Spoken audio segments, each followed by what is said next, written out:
Happy New Year. Hey. Happy New Year. That's how we celebrate. Oh, hey. How was your guys' New Year? Good. You know, Standard. so fresh, so clean. So fresh and so It clean. was the old year and then it was the new year. That's true. I spent the New Year, or New Year's Eve, I should say. I spent that in a pretty satisfying way personally.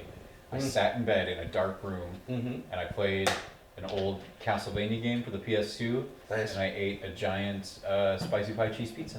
Sick. Whoa. It was not the whole pizza, but it was a good night. Why not?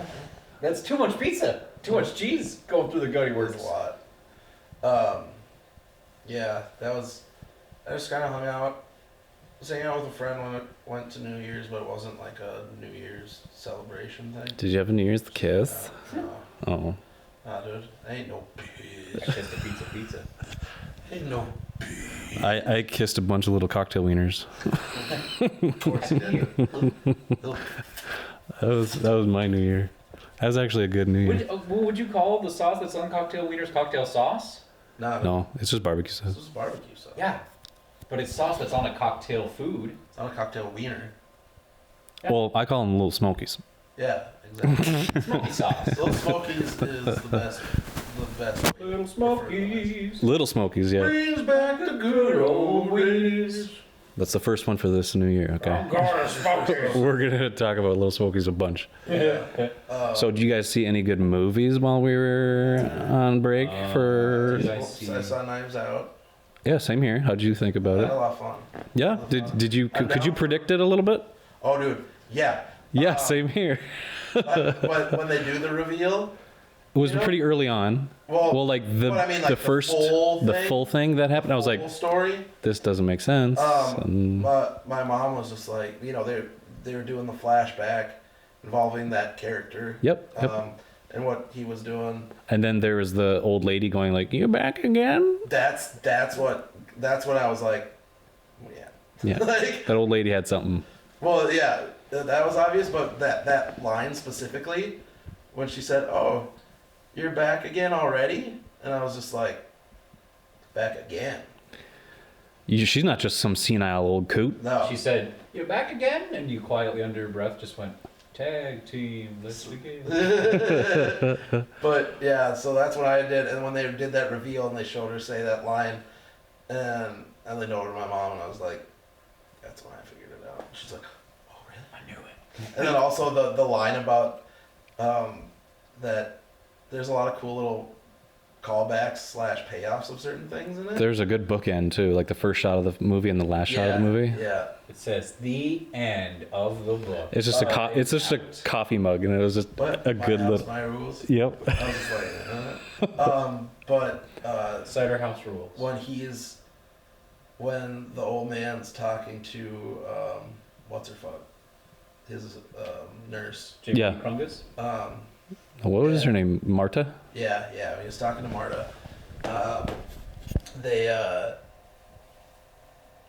he says that thing about, you know, those fools wouldn't know, a real knife from a prop knife That's or true. whatever. And then, sure enough, when that scene happens, I was waiting for something to happen where something was gonna happen during that slow mo, and it was not gonna happen. And I was like, wait, no, this is going to prop knives, and then boom, and I was like, yeah. And then the shit. Yes. Well, because they interviewed everybody in front of that big knife wheel. Yeah. I was like, those knives are gonna come into play somewhere. Oh yeah, 100%. The knife. And then- The knives are out. And then the subtle reveals of like Marta's actually like a good caregiver. Like she actually knows the consistency of the liquids that she's giving to her patients. No, she wasn't wrong, but he just actually did. Yep. That was It happened the way it happened. yep. That's Summer, be sure of your kitchen drawers because the knives are out. the See, white meat, dark meat, all will be carved. that's when I was watching this, and I was like, because obviously he's subverting the like whodunit movie, right? Yeah, In ways. in ways, He's taking tropes and then kind of flipping them around a little bit. a little bit, Taking things that normally happen at certain places and doing them in different places. and having a Benoit Blanc as like a Puro. Dude, I'm like, ready for this Benoit Blanc universe, dude. Same here. I'm so ready. I like Kentucky Fried. Yeah. Whatever me KF IVC, whatever he said. I just love. I think we discussed this before. Where it's like I love every time so far that I've seen Daniel Craig do an American accent. It's some Southern accent. Yep. But yeah, he was really good in it. Everyone was really good in it. And I always love the thing that they do in those types of movies where it's, you know, the family and they're telling their version of the story, and then you see how it actually happened.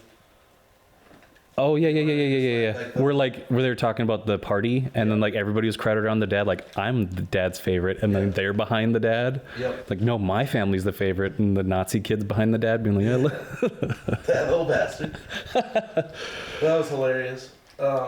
Yeah, there was funny stuff. It was just a fun movie. Well, just how they like lashed out initially, like you're like, all right, this family, there's like some nuggets of like niceness in this family, but like right when they say like Marta gets everything, Yeah. I was like, yeah, these guys don't deserve anything. No. And like they basically said that the family is all just assholes. Yeah. They all have like their whininess, and the old guy, like the patriarch, it was just like, all my kids need to fend for themselves or do something for themselves and not leech off of my accomplishments. Right. You actually cared enough to, you know, care for me in my later days of my life. So like you get everything, you deserve it. Yeah. I'm helping you and your family.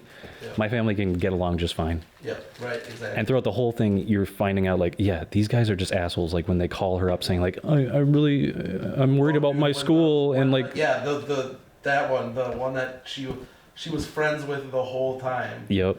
And then cut the flip. But she kind of understood too, because she's like, I get it, your family's pressuring you to do this. It's a tough position. But like what Benoit said at the end, like Marta is too good of a person. She probably will help the family out anyway. Yeah. Like she has, I don't know, so many like millions upon millions and like a whole legacy behind her. Yep. So she has like the expense to like help this family. Oh yeah, 100%. But how they all attacked her initially, like saying like, what? And then from different angles. Yep, they just flocked to her, and she's like, I gotta go. When Michael Shannon's character shows up at her apartment. That was so stupid. Like, he's tapping his cane, and they showed the close up of the cane hitting the floor. I'm like, really? But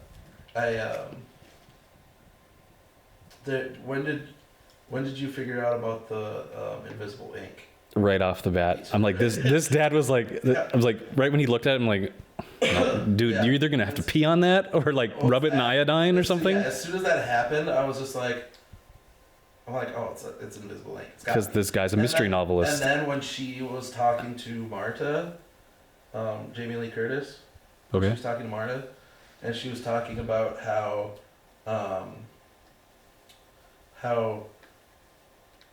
was it Marta or someone else, but just talking about how no, it was in her interview. She was talking about how if you figured out a way to get through to like her dad, like to communicate with the dad, like beating him at go. You had to have a special thing. Yep. Like you had to like work for it and figure out a way to get to him. And so they had a special form of communication. And once she said that, then I was like, well, yep, for sure. She knows how to reveal the secret. Yep. And when that was a revelation at the end, I was like, perfect. Yep, right. Almost the one who was the least shitty is the one whose surface level is the most shitty, being Chris Evans' character. Well, yeah, they look at him as the shittiest, but he was also openly shitty. That's true. Everybody else was like subtly shitty and like kind of conniving, and that's even kind of worse in those situations because they're just leeches. All of them are just leeches off their He's not dad. hiding behind anything. Nope. He was just like, just straight up. I'm a dick. Like you see that when he comes in and eats everybody, and he's just like, eat shit, you eat shit, you eat shit. I like Toni Collette. I don't know. Yeah. She was just like a ditz, and she was just like, she seemed like a simpleton. Like she was just like oblivious to everything, but she was still like caring enough for her kid and her dead husband, like his dead son. Like that's. Yeah, they were all well-formed characters. I'd say, yeah, some of them, yeah. I'd say Chris Evans had the most depth, and Marta was And just he like, doesn't show up till halfway through the movie. Marta was just, I'd say, more one-dimensional, where she is like, Oh, yeah. she's But that's who she smart, is, she's smart and right? capable, but she's just a caring, loving person. That's her Yeah. character. Her character is laid out to you like right away, Mhm. and that's her. Yep. And then you see her, the only things to challenge that is when she hooks up with fucking Chris Evans, and they're driving around, and he is starting to kind of starting to like manipulate more, and that's what gets her in trouble in the end. But then she ends up, obviously, you know, figuring it out, hmm and ends up returning, like realizing like the error of it. It was like, I should have just been myself the whole time, type situation. Just like, I shouldn't have true gotten to who I involved. am. Yep. Yep, I shouldn't have tried to do this. Shouldn't have tried to do that. And a lot of it was from manipulation. But I loved how at the end Marta becomes more. Strong. Well, she becomes just hanging out with Benoit. She becomes more of a sleuth and Yeah. somewhat of a conniving person like the family, where Yeah. she like twists a little bit at the very end. Yeah. Remember where like she's on the phone, Yeah. on the hospital phone, and basically saying like, "Oh, that's great news," and then she turns around and it's kind of like the opposite, and then like She's just basically she's just holding flipped her a- barf the whole time. yeah, that was a good reveal too. That was such a funny character trait where she's like, "I can't lie. Physically It makes me cannot barf. I physically can't Yeah. lie." And then everybody like Keith was like, "Holy shit!" He was like, his role wasn't huge or anything, but like Keith Stanfield was good too. And so was the fanboy. The other, yeah, that guy. Oh god. He's like, "Oh, this is just like that one episode, Yeah. that one book." To have continuing adventures of old Benny Blanc, dude. Yeah, sure. After Bond, what else was he gonna do? Right into another franchise. Roll right into it. Get set for another like 10 years. Did you get a chance to see 1917? Not yet. It's amazing. I want to really It's a pure epic, I'd say. How much of it is the single shot? I would say they do a good job. You can tell when it passes in front of a character, there might be a transition. I didn't notice it, but when they pass, like So it's if not the character goes behind a, single shot, it's like a generated single shot. Like, I'd have to go into it, but there's a seamless, a whole tracking shot for the majority of like the first half, and then there's a enter the bunker. Is when- that it starts, um or is it before that? when the like the The cut, single shot. the single shot happens like Oh, immediately. immediately. Like it zooms in on a flower and then it pans out to the guys sleeping, Okay. which I loved how it bookended too with similar shots of like that, Yeah. where it's just like them resting and then it's resting at the end too. Yeah. But yeah, the tracking shots happen, but you can tell like they strategically put objects in front of the actors, so when the actors pass behind the object, there might be a little subtle transition there. So say like if it was like a true single shot, like in like what was it, in The Protector or whatever, when it follows Tony Jaa all the way up Up the stairs. like that, or if it was like Birdman, where it's the single shot, but then it obviously finds like that a way to It finds to a get cut. a cut and then do it To the untrained eye, you But it don't is even still- know that it's cutting. But like yeah, Yeah. right, exactly. Yep. Um, But they did not even a close. drastic cut where it made sense too. I saw And I could tell where they made the cut. It happened with a big bomb that went off and everything goes dark, and it makes sense that they would cut it, but there's still like audio and stuff like happening, so Right. you're led to believe that it's just pure darkness. yeah, yeah, But it's truly a fun epic. yeah. The story is pretty basic, and there's not a whole lot of depth to the story, but it's just like you're going on this ride, this mission basically. You're just doing this full mission, start to end, and there's just crazy stuff that happens, Right. and it's just these buddies, and there's a lot of good cameos. Colin Firth, Yeah. Tommen Baratheon was in it. Nice. Rob Stark is in it, Nice. plays Tommen's brother. Yeah, Benedict Cumberbatch. I forgot that one guy's name. He was in Fleabag. I don't know if you guys have seen that show. I haven't seen it. I know of it. Okay, yeah, it's the guy in there that plays the priest. He plays a funny character. He's like, he gives them a flare because they're gonna go across Dead Man's Land. and see if there's Germans on the other side. And they said, send up a flare if you don't see anybody, and when you get over there, and if you die, try to throw it back a little bit so we can get it easier. That's funny. They, I saw it because I was looking at movies earlier, just what was in theaters, and so it was like under 2 hours. It seemed like it went by so quick. Yeah, There's good. The time counter on the movie theater website, so it was like an hour and 59 minutes or something like that. Just shy of 2 hours. I mean, in today's... And I was like, oh, and especially since it is and assembled as a single shot type movie, having that for more than 2 hours might get a little bit rough. Yeah. Get a little long, right? Yeah.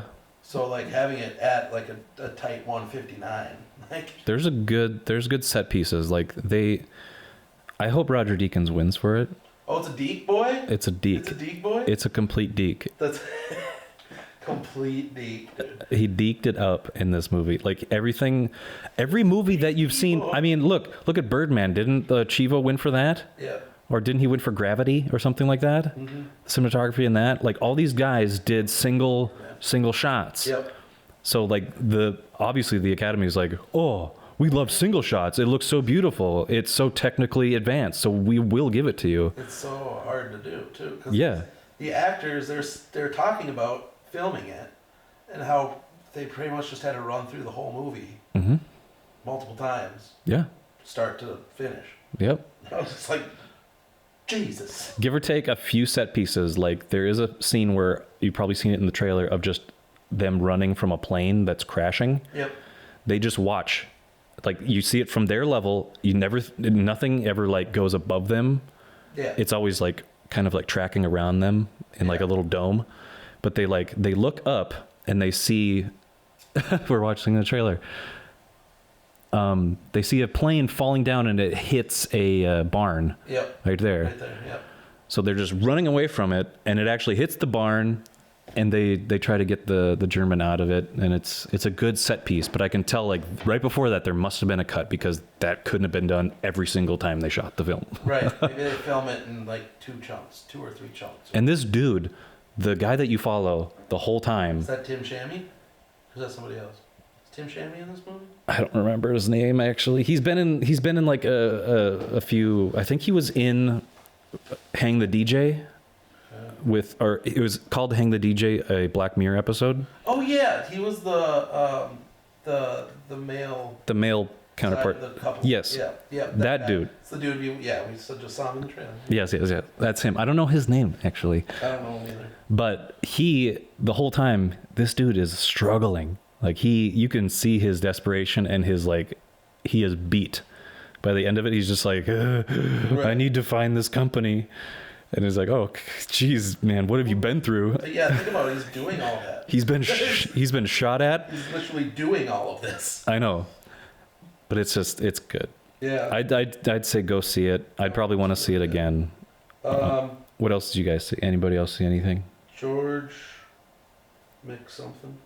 That guy's name? George McMuffin? Yeah, we'll call him McMuffin. Well, since we haven't recorded actually since Christmas, since before Christmas, right? Yeah. We had that long break, So and it's a new year. Star Wars was in that point. We'll get to Star Wars, but But that was the other movie like I went to see. okay. Have you guys seen Parasite yet? No, I want to. It's beautiful. I wanted to for a while. They had at the Fargo Theater for a while. They had both Jojo Rabbit and Parasite playing, Okay. and I really wanted to go during that time. I don't know if it's still. I doubt it, but because that was like a couple months ago. But I never had a time where I was like, yeah, I'm gonna go do that now. Parasite's a good thriller. It's a good paced movie, I'd say. Like you kind of can't tell where it's going, Right. but you can tell like the premise. Like, okay, this family is a family of parasites. They're leeching off of this rich family because they're in like a lower class economic, Right. Yep. and they try to come up in the world and like basically con themselves into this family of kind of vapid culture. Like they're just like, oh really? Like they're really gullible about everything. Like, I didn't know that. Oh, Do you know somebody that can help me with this? Like, yeah, my brother. Or like, I know somebody. I do know some. Did you guys see Uncut Gems? Not yet. I want to see that too. Okay. That's another one. That's a high-strung movie. It kind of gives you palpies. Got my boy KG in there. Kevin Garnett, Timberwolves fame. Yes. That's my guy. Dude. I actually saw him when his rookie year when I lived in. Yeah. I've definitely had seen him play quite a few times. Not Mm-hmm. quite a few, like a handful of times. I remember going when I was pretty young, going to a KG Dude. game. The first thing I spent to me when I was younger, like real money on something, was on a Kevin Garnett jersey. Really? That was like $90 or whatever. It was Really? You know, the ones with the actual it's not the ones that just have like the printed name and number. It's like the actual sewn on or glued on single numbers and letters and everything. Yeah. The kind of official looking jerseys. Yeah, it was a KG away jersey. I forget Was it white? Yeah. Okay. Yeah. Not the blue one. But yeah, so I just think it looks good too, so I want to see that. But I haven't seen that. I watched. There's a lot of good people in it though too. The Weeknd is in it. Yeah. There's a lot of people that are criminals or probably were incarcerated for crimes, doing crimes, doing hood rat shit with friends, Good. That's what I like smoking to hear. with cigarettes. Smoking with cigarettes. I watched a lot of stuff on the TV. I watched a lot of Disney Plus. Did you guys see Togo? I haven't watched it. Holy shit, you would fucking love Togo. For those, I know who Togo is. Good. No Balto boy? Oh. You not a Balto boy? Yeah, you know that Balto. Don't get me wrong, Balto, go boy, best boy. Don't get me wrong. But he doesn't deserve the cred. But we're giving the cred to the wrong doggo. Rod Puppo. He finished the fight, right? He finished the fight. But He was the master chef. Togo. There was three dogs that did this journey. Or Fox. three lead dogs. 3 lead dogs that did. That did the relay, yeah. Yeah. Which was stupid that I didn't know was a thing that the guy, Sepp, he just wanted to do the relay or just go back and forth. But then they're like, oh, politics would actually benefit this. Yeah. So we're going to do a relay and show the community. He owned 2 of the 3 dogs, didn't he? Sepp? Maybe. I know the same dude who owned Togo also owned Balto. It was the same owner. Okay. It was different people. Yeah, he was a breeder. He bred these sled dogs. But yeah, so the first dog went for a little bit, and then Togo came on the scene, and he did the bulk of it. He did 360 miles? Something like that. And then Balto comes up for the final 70 or something like that. Yeah, I don't even... 80, 100 something. Yeah, I think it was less than 100. But Togo shredded that shit. He went across the Balto sound got twice. all the fucking cred because he finished the fight. Well, the reporter just showed up. Yeah. He's like, "Who's this?" Fox. Balto, They're gonna think it's a fox. Yeah. Balto has a his life wasn't always the happiest. Afterwards, he ended up getting sold or whatever. The dogs ended up getting sold to this Togo? well, Balto and a few of the others, sled dogs, not Togo necessarily, but the other dogs that were part of the team. Yep. Got sold to a carnival or something. You can visit Togo's for remains. attraction. You can visit Balto as well. You can visit him in Anchorage or somewhere in They Alaska. and then someone rescued him and brought him to Cleveland or some shit. Mm-hmm. And he lived at the zoo there for the rest of his life. Balto did? Yeah. Okay. And they have him and they stuffed him. So, Yep. So they have stuffed Baltos in a museum or some shit in Cleveland. What So I go loved- see that real boy. What I loved about the movie is that they said that breeders or sled dog enthusiasts Yeah. came to Sepp knowing about Togo's fame, Yeah. and they knew about his story because the breeder tried to sell Togo 3 times, and every time the dog ran back to the owner Good boy. and he was such a good boy. He's just all he wanted to do.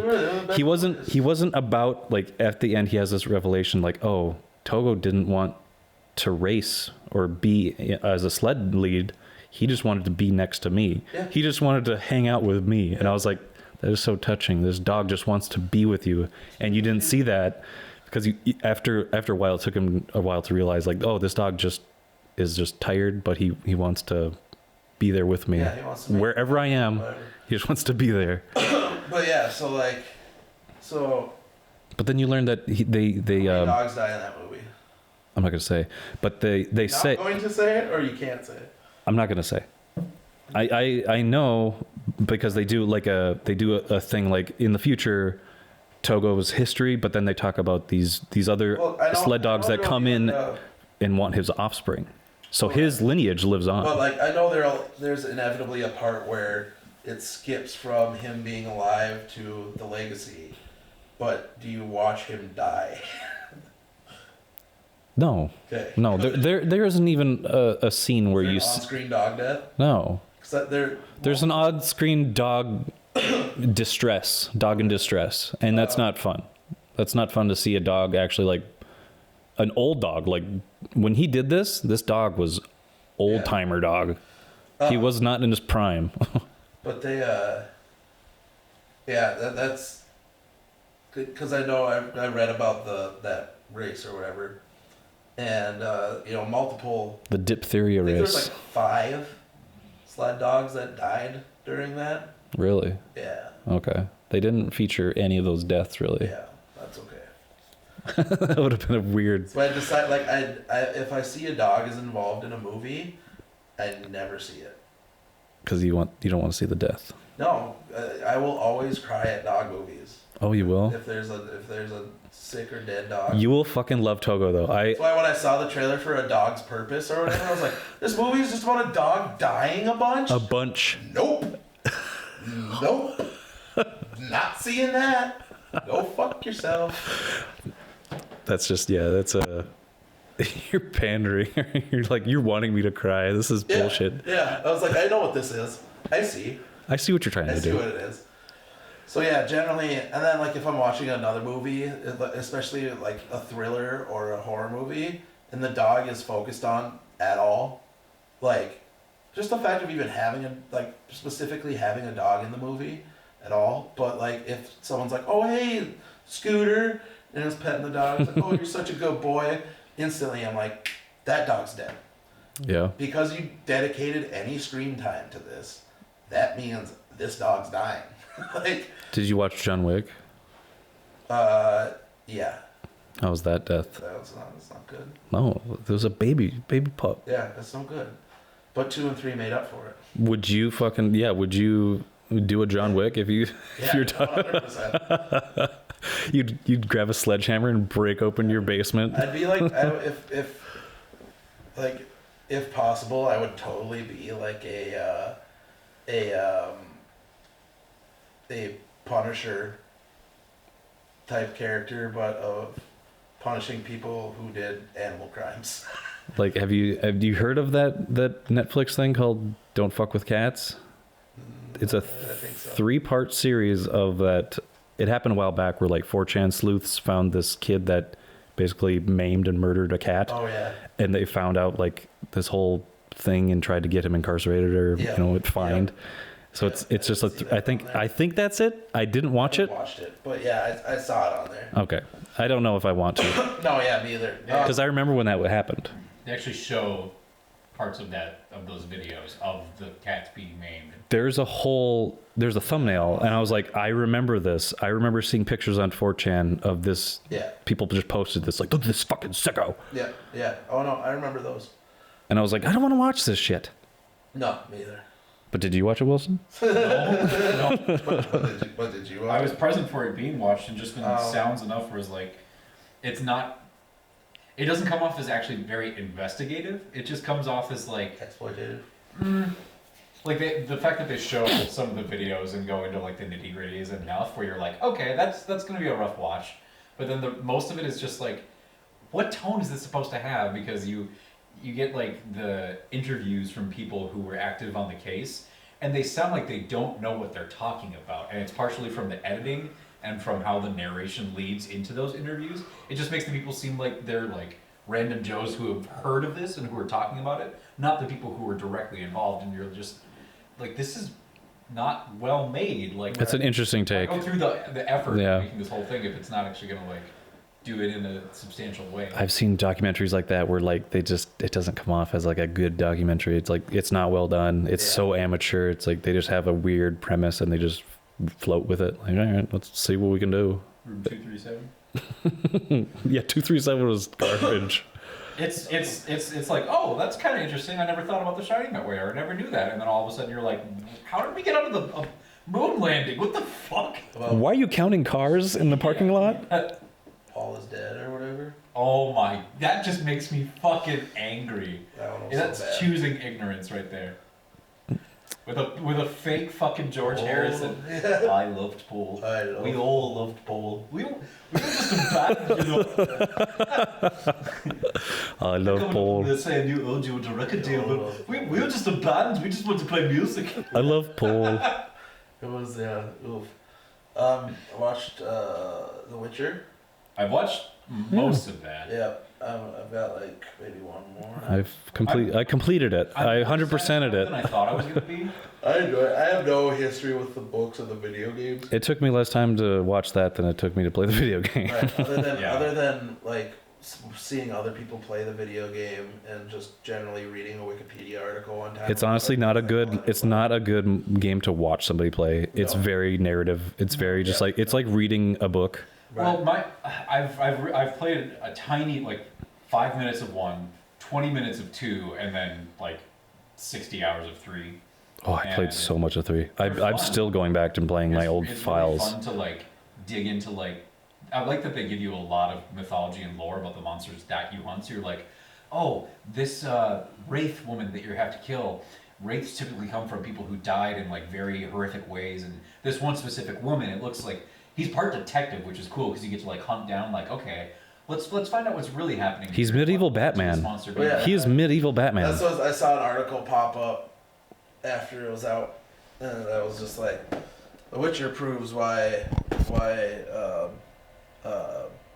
Henry Cavill's would play a great Batman. It's like, But He's super.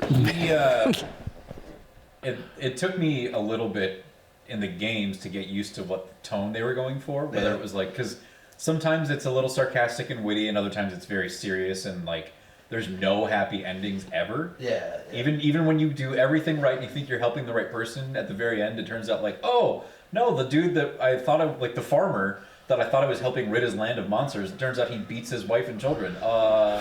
I know. And, like- that's the whole thing of The Witcher is like Yeah. you don't know which side to put your allegiance on. Like the monsters, like the intelligent monsters. If a monster can talk, I know going into those games now that I know I have to talk to the monster and see his side of the story, not just always side with the humans. I need to talk to this I always monster. think about that when in monster things when people go and slay monsters and whatever, where I'm just like, but what?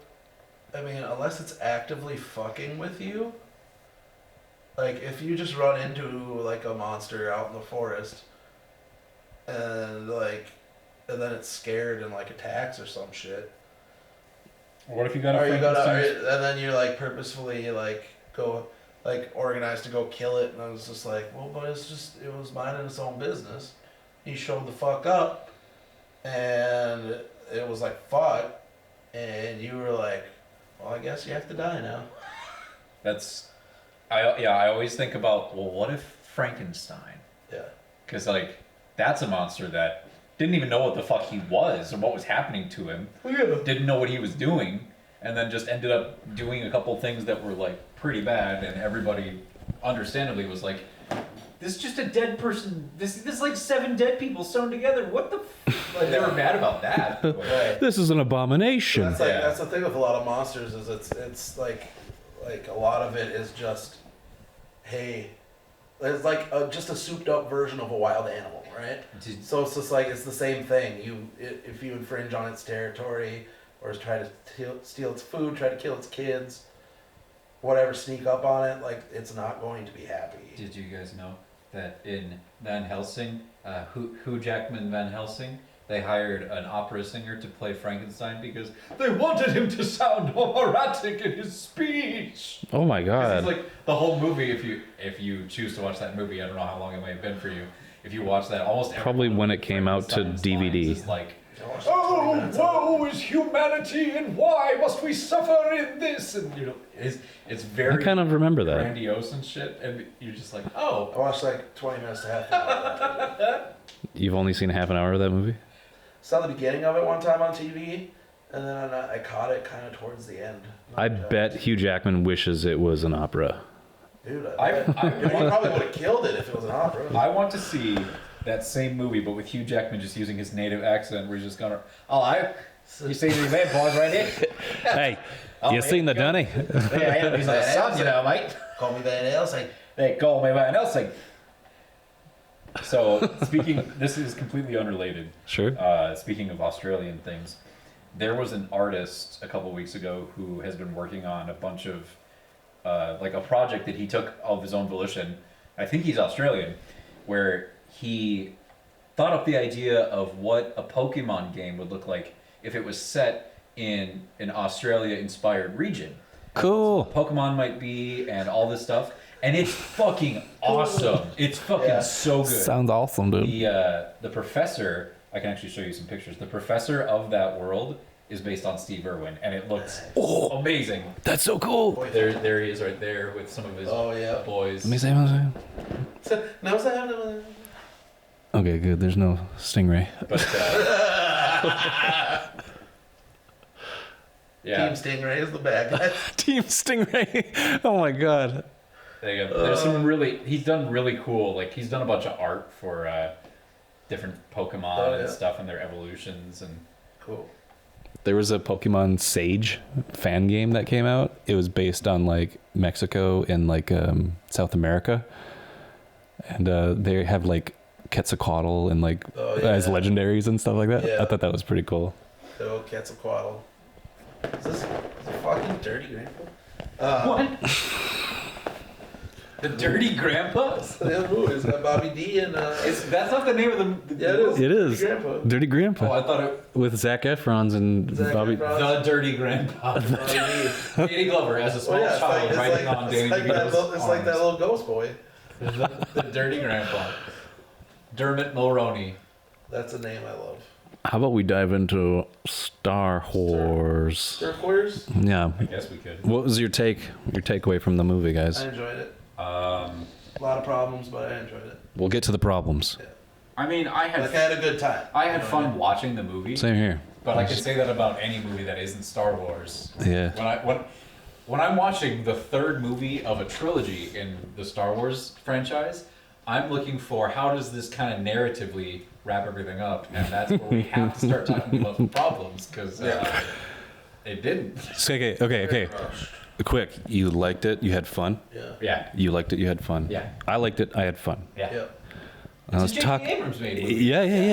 That's No. what he does. He makes- Fox and Fun movies. action thrown in at the end of every scene just to keep things moving. Just everything action. Everything action. Holy fuck was that first? Don't ever talk. First 40 minutes or whatever. Just action after action after action. Yeah. It never stopped. Yeah. It would raise like a plot hole, and you'd give you enough time to be like, wait, what? And then boom! Yep. Pull it out. Somebody shows Oh, up okay. from around the corner. I can't think about this anymore. Yep. Into this. Yep. Whereas like Okay. when they had that whole like scene in the Empire Strikes Back, I'm just always reminded like that movie is so quiet. Yeah. There's action, but it's like quiet action, which is kind of weird to. There's like nice score that's happening, but it's never like characters running down an alley or running down a hallway just gunning guys down. It's like it's them in that mouth of that asteroid monster, and they're just like hanging out and just like They're literally they're hanging being quiet. They're being That's what they're participating. quiet, and then Leia like looks at something on the screen and she's like ah, And then she gets The Minoc. on the wood. yeah the Minoc, and then she's like, oh, that's that scene, that's this jump scare, my! What is this?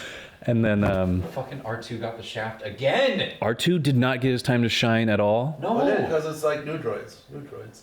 It's like I don't want. We want this. What was the Dio? Yes, because that's what everybody loved. The neurotic No, thank you. used droid. No, thank you. No, thank you. The Sith Voiced by droid. J.J. Abrams.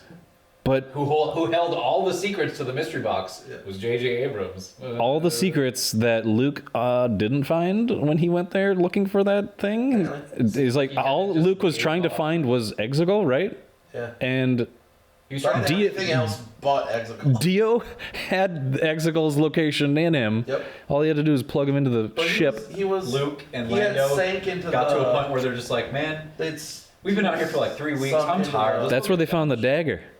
oh that's The dagger brought them to the wreckage. Oh And yeah, where Dio. where Dio, like Yeah. maybe Gotcha. a few hundred yards separate between the Yeah. knife and where Dio was. yeah, Dio was on the ship that they Luke obviously saw. No, thank you. So how about the bullshit of the Chewie bait and switch? I didn't like that. Yeah, That was so dumb. yeah. If they did that, it would have made sense for Rey to actually have consequences to her actions. I like that idea of like she's too strong.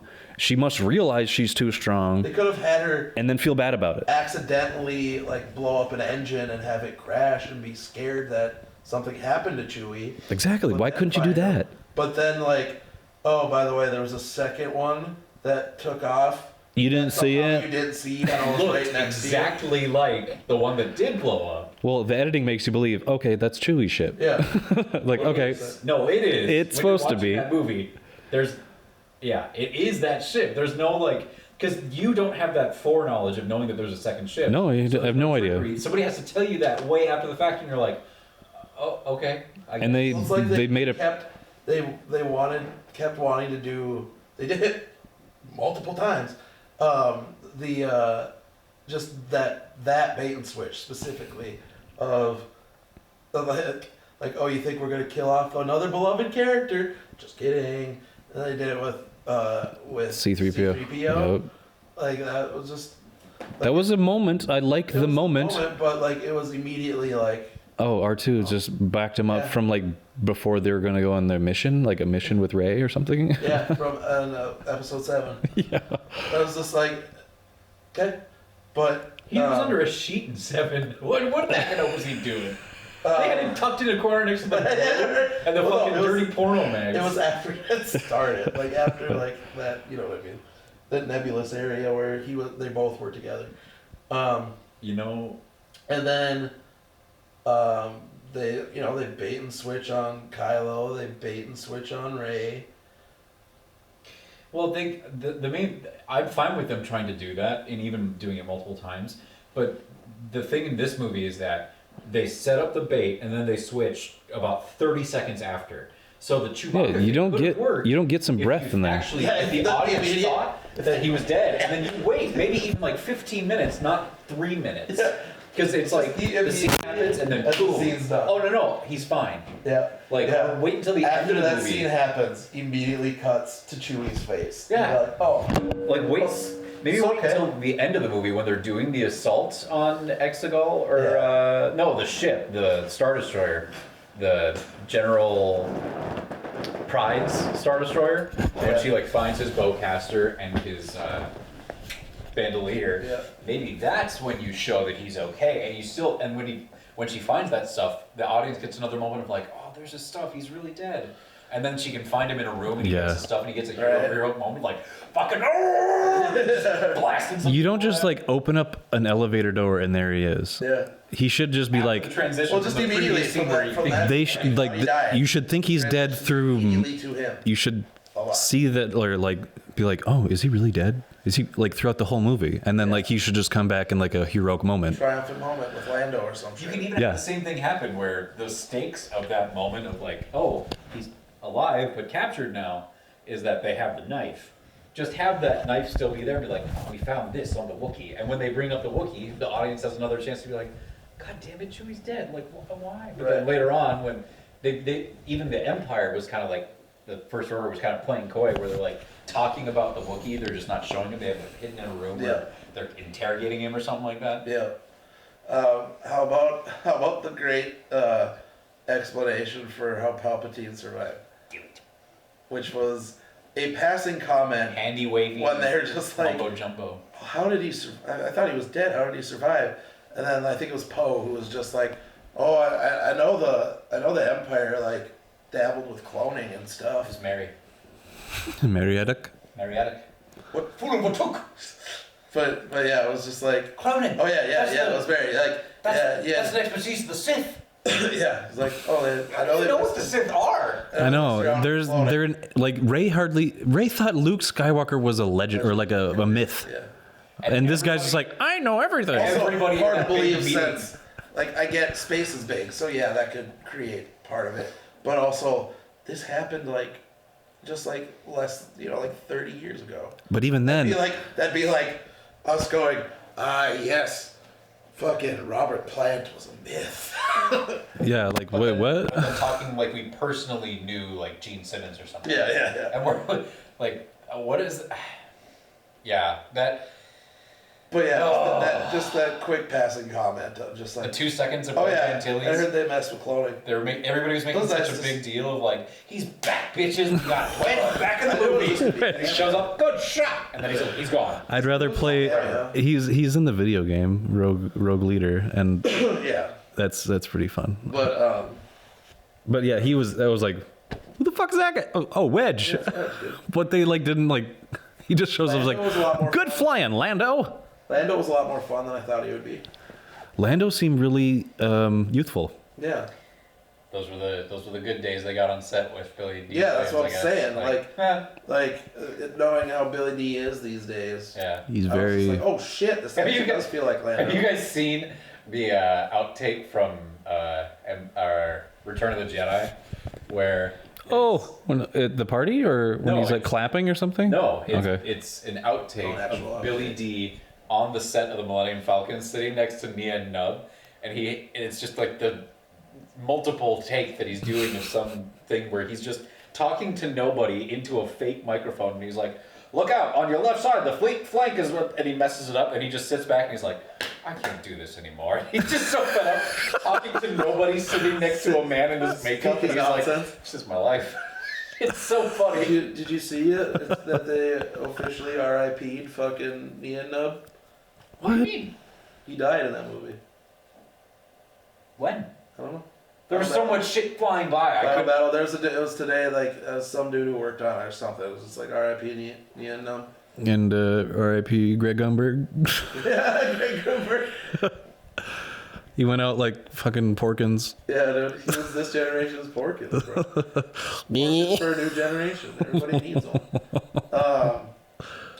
It was cool seeing the fleet show up, like the Rebel fleet. Those Goodfellas. It was really I loved like all the Emperor scenes. Like those were fun. I like liked watching those. Ian McDermott, but this movie, if I'm to treat it as Star Wars canon of this is what happened after 4, 5, and 6, this ruins the Emperor from 1, 2, 3, 4, 5, 6 for me.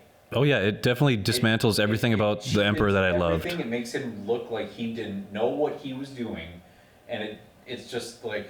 It cheapens. No, it actually He had the plan though. it destroys. What plan? It destroys. What plan? It destroys everything from the previous To movies. sit on a planet for 30 years as a ghost with because the biggest thing Obviously, about he his had- plan he for me would've- that breaks Yeah. is if he has these thousands of Star Destroyers, where the fuck is he getting the crew for those ships? Because it takes 3,000 to 5,000 people What I'm approximately saying. per ship, and there's thousands of them. Where were they for 30 years? And they all have Death Star lasers. That's what I'm saying. But That was all part of his plan. no, his main plan, It's all well and good to say that. but his whole plan. Yeah. Oh yeah. That's just. Like, oh yeah. There's I'm not no saying showing. any evidence or anything. But what I'm saying, you just be knowing the fact that Sheev. And there's not just one plan. There's two plans. Oh, yeah. There's wanting him to inhabit a younger, youthful Yeah. Jedi that he can corrupt. Yeah. That was part of Anakin's. Like he was kind of doing like the Michael Jackson with what do you call it? Well, when grooming a younger person into like being comfortable with them and like trusting. Like he was basically grooming Anakin, so then he could then exploit him and implant these mind bugs and oh, the Jedi are against you. Your wife is gonna die. Like your kids are gonna hate you or whatever. He's just egging him on and making him feel less and less and dismantling his core. But there is that small hint of lightness that Luke saw that kind of grew and grew by the end of Return of the Jedi. And in this movie, he's doing the same. What Vader did. It does. It invalidates the whole prophecy. Like, you're considering him to be the prophecy to bring balance? He wasn't. No, he didn't die. The Emperor didn't die. And that's a big issue that I have with that whole thing. Just so that Rey could do it later on. Yeah. But even that. That was the thing too. Emperor wasn't even part of the plan until they made this movie, which exactly. you could tell. Yep. You could totally tell. I was just like, well, shit, we gotta. I enjoyed him being in it. I enjoyed what he did. I enjoyed how those scenes felt and looked. Yeah. Yeah. It was freaky. It was scary. Between like H.R. Geiger and like Hellraiser, like. Oh, it was darkness. It was basically like Space Devil. Yeah. It was a little hard to actually focus on his face with so many lights flashing from different angles. I was like, I just got nope, it's gone now. Well, and his like cataracts, and he's just like from his forming body. Yeah. Still forming body. The dark side.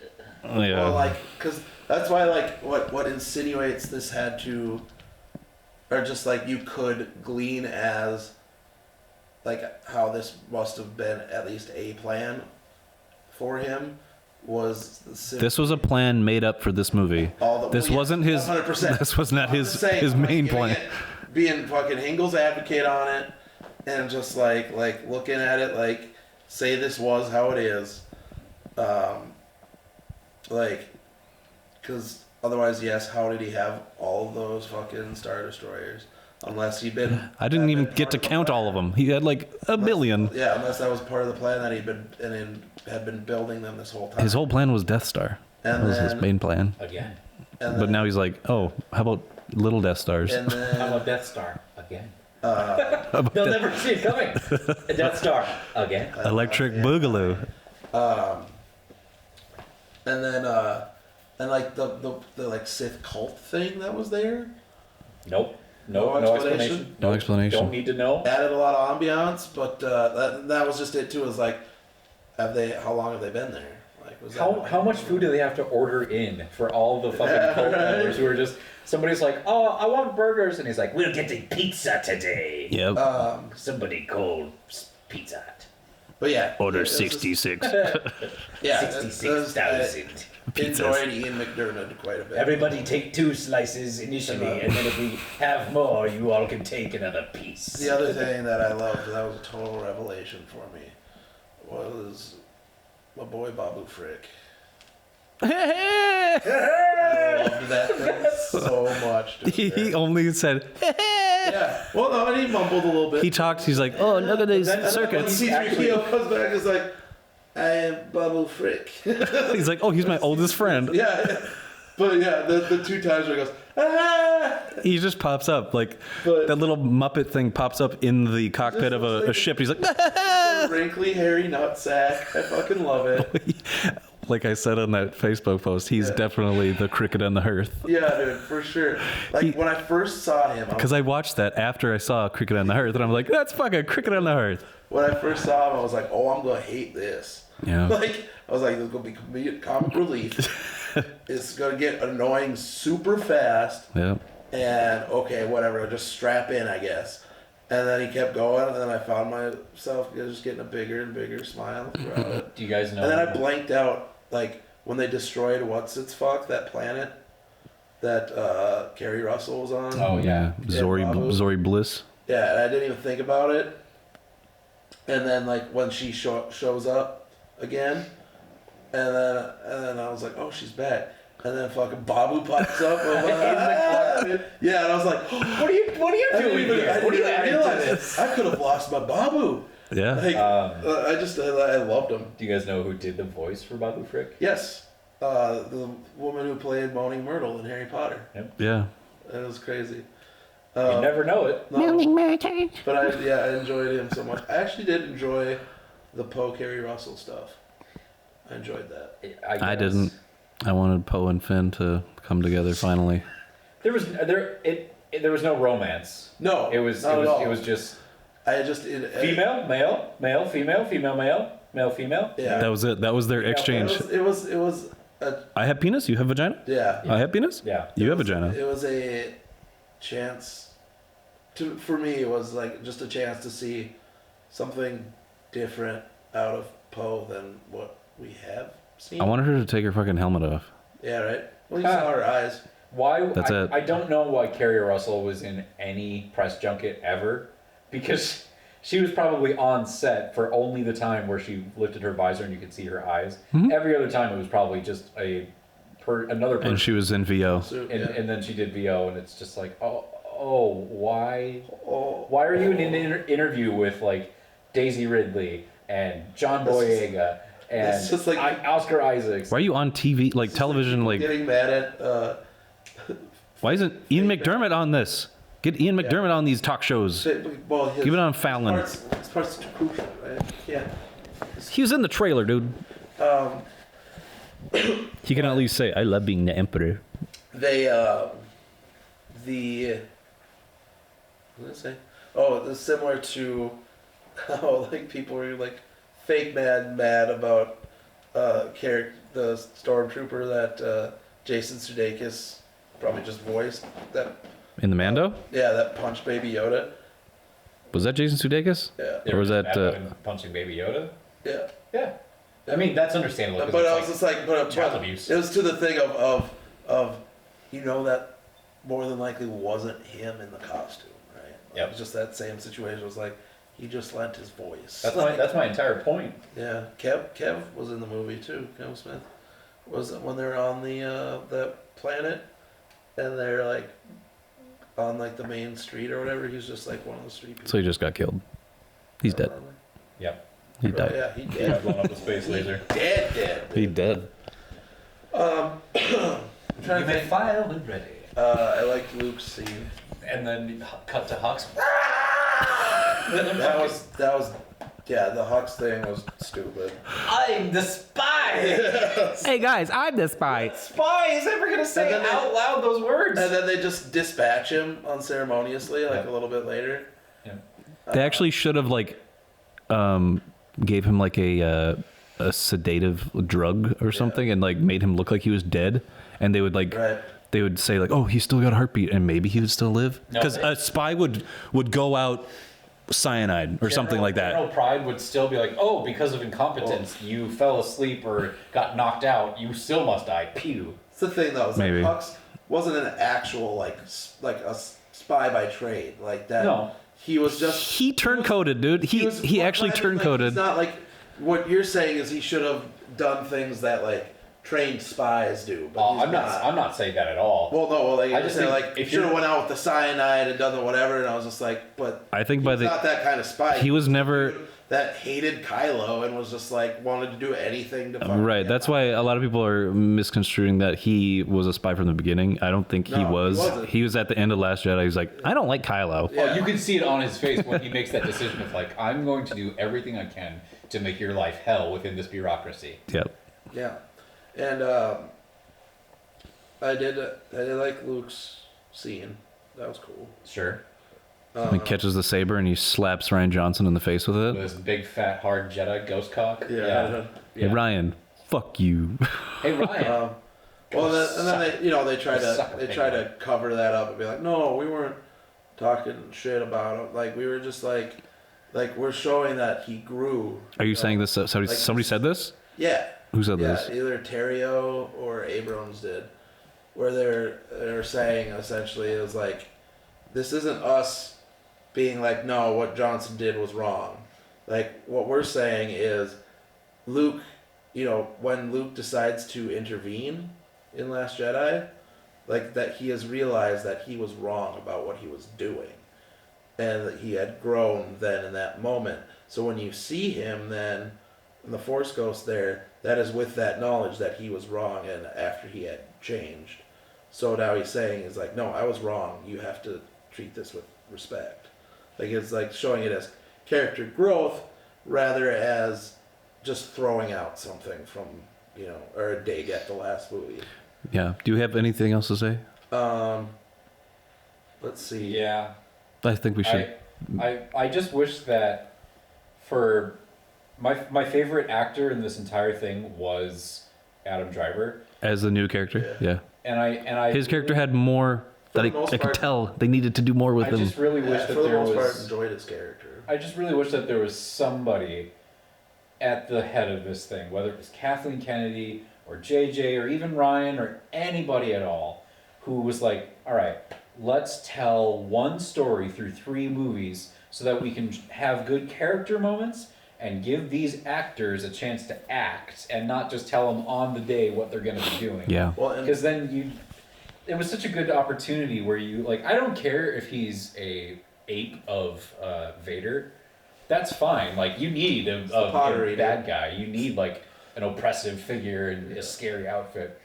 But just let him have a little bit more of an arc where it feels a bit more natural and not just so herky-jerky between, like... Well, yeah.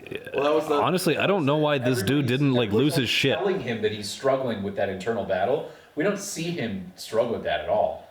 After seeing that, it makes you think. It just makes you think like, okay, what would have this been like as just a JJ trilogy, right? Like, Yeah. because it's like he tried to shove everything that he wanted to happen in 2 into like the beginning of 3, Yeah. or you know what I mean, like Yep. what he would have wanted to happen in 8 into the beginning of Yeah. 9. Yeah. And then like, and it just creates like a disjoint. Whether you like Last Jedi or not, I'd like to see everybody, somebody's reasoning why they do. for the most part, a lot of people agree that with the bookends of JJ and then Ryan in the middle, it feels incredibly disjointed, not like a full Series. Saga thing. Yeah. No. And people from both sides have said that. So like, because it is real disjointed, I still stand by the thing saying, sure, if you would have wanted to subvert it, you should have done it from the beginning, and not made the beginning such a hardcore homage to old. If you were just going to completely, flip it on its head the next one, right? Like, There should have been It would have been cool. I would have been fine to me if either like Ryan did the full trilogy or JJ did the full trilogy. Yep. Or JJ did the full Or somebody wrote the full trilogy out. Or somebody wrote all Oh yeah, 3. Iger took the heat for that. He was saying that I just dropped $4 billion or whatever on this. I had to fast track it. Yeah, exactly. He was like, I had people breathing down my throat, and breathing down my neck. And Can you imagine somebody breathing down your throat? to show Open up. to show to investors. Give it to me. I can Gotta get get air in you. essentially I need to show the investors that I can get a return on this rather quickly and not have it just sit around. Yeah. So they rushed everything into production. And so that led to not having a core story for this, having 3 separate people doing 3 separate movies. Didn't have to though. Whatever. You can still fast track it and Right. appoint. All right, this is our team. I've put together my Dude, team. just do it. look at Legends. Yeah. It's already written. It's already written. It's there for you. It's there for you. You can do it. If you need it, just use I it. won't be mad about it. Story group. Hey, guys. Well, Some nerds will be mad about it. I the won't be mad the about it. one last shred of hope that I have, because personally, I might have enjoyed watching these movies when I watched them for the first time, Yeah. but now giving any further thought to them narratively and all these things lore wise, I'm just yeah, no, I'm gonna treat these as a good what if, what Yeah. might have happened after the OG, but the last shred of hope that I have for these 3 new movies is to watch them back to back to back and see how all 3 of them at one time goes down the gullet. Yeah. Ugh, yeah. Because with the year or 2 apart between each of them, it gave you enough time to really kind of pick things apart and think about it a bit too much, to be honest. But Yeah. I'd say a lot of people liked Force Awakens. I did. Yeah, I enjoyed it. Yeah. I Would don't you say have a problem with you I don't liked have it? a problem with the first one. You liked it better than the Rise? Yes. Looking back, I definitely think Force is the stronger movie. yeah. Rise has some moments I like more. Okay. Not that I'm not saying some moments that those moments are better than the entirety of Force Awakens. I'm just saying there's moments in there that kind of hit a little high just for the fun value, not necessarily like the craft of making the movie value, you know. Mm-hmm. Just because I like some of the like at the end when Chewie got his medal finally. I don't think This that's fan what. servicey as fuck. I don't think that's what happened. Honestly, Well, no, it wasn't. It wasn't like a. He gets it wasn't Han's like an medal. official- He gets Han's medal. Leia was holding. It's the last Yeah. keepsake from Leia, and it was more Yeah. Maz being like, "Here, this is something that the people you cared about held on to, and I think you should hold on to it because it would mean something to you. Yes. It's not He doesn't- You should be awarded anything. No. Yeah. But I just People are taking it that way, though. Yeah. Oh yeah. No, just the symbol. Hey, good job. You Symbolically of what it actually. Everybody you know died. Yeah. Congrats. Hey, this is like a leftover of those medals that your buddies got like 30 some years ago. Yeah, Luke, I think he threw his out when he got his. Why don't you have it? I guess. I guess. I'm not even part No, of the but governing just power the- that was like. The symbolism of what it was like that, where it was like Han. Did they get those on Yavin, or where did they get those? Yeah. The ceremony took place on the other. So like, yeah, that place is probably gone. And then the symbolism of it being like getting Han's whatever, and then also of What if he famously unwrapped it and ate it like it was? and famously everybody being like, "Oh fuck them for not giving Chewie a medal in that ceremony." Like it was just a cool little fan servicey thing that I enjoyed. I always, even as a kid, it never bothered me because No. I thought Well, I never noticed even it. if he's not getting a medal, he probably got something else. Like he got an appointment in the Republic or like the Rebel Army. Also, Chewie's like or- apolitical as fuck. He doesn't care. He doesn't care. He's a tribe. He's a tribal He's dude. there. He doesn't give a fuck He's about there medals. because Han. I don't know about that. I don't know about that. That's it. He's not materialistic. I don't know about that. He's just very competitive. We did see him fighting in the Battle of Kashyyyk in Return of the. Because his in planet Revenge was of the at Sith. risk. His So I mean, he He was was, fighting with his tribe. but he was like hanging out as like the general of Yoda, so he definitely had They were- some politic. The Politicking. enemy of my enemy, No. my friend. my friend, You're Tarful. a common enemy. I don't know. I don't. Chewie not getting a medal doesn't bother What do you me. think about the Han scene? That's something I'd like to break down because Kylo's whole arc is basically manipulated from Palpatine, I guess. And that everything that this dude Snow chose to do basically ruined him. Like, and after realizing like, oh, I've been every voice in your head telling you like these things Yeah. and manipulating you, wouldn't you go through like some kind of like retroactive like, holy shit, my whole life is a lie, Yeah. and like have a mental breakdown and just basically like curl up and just like, I want to go to sleep. Wouldn't you Well, maybe this- think that another These ghost last- person showing up to you and talking to you is like, hey, wait a second, Yeah. maybe this is another voice inside my Maybe head. this is It's a voice. He knows that it's a voice inside his head because his dad wasn't a Jedi. He couldn't. Don't waste your time on me, It's his mind reconciling what he did to his father. Ben. He forgave himself Yeah. as his dad. But I liked it. I liked Harrison Ford doing it. Sure. Like the acting and stuff. Like it felt sincere. It seemed like It he felt gave a sincere. shit. It felt sincere, but after you realize like, oh, it's Ben's internal struggle. It's him in his own head as his dad saying, I forgive you, Yeah. me, Yeah. as my dad. Oh, thanks, Dad. It's like what you do in the What he shower needed to every happen. morning, where you like relive old arguments that you've had. Yeah. It's like I could have said this. It's what Right? he It could have needed. played out this way, and things could have been good. Yeah. It's I what forgive myself.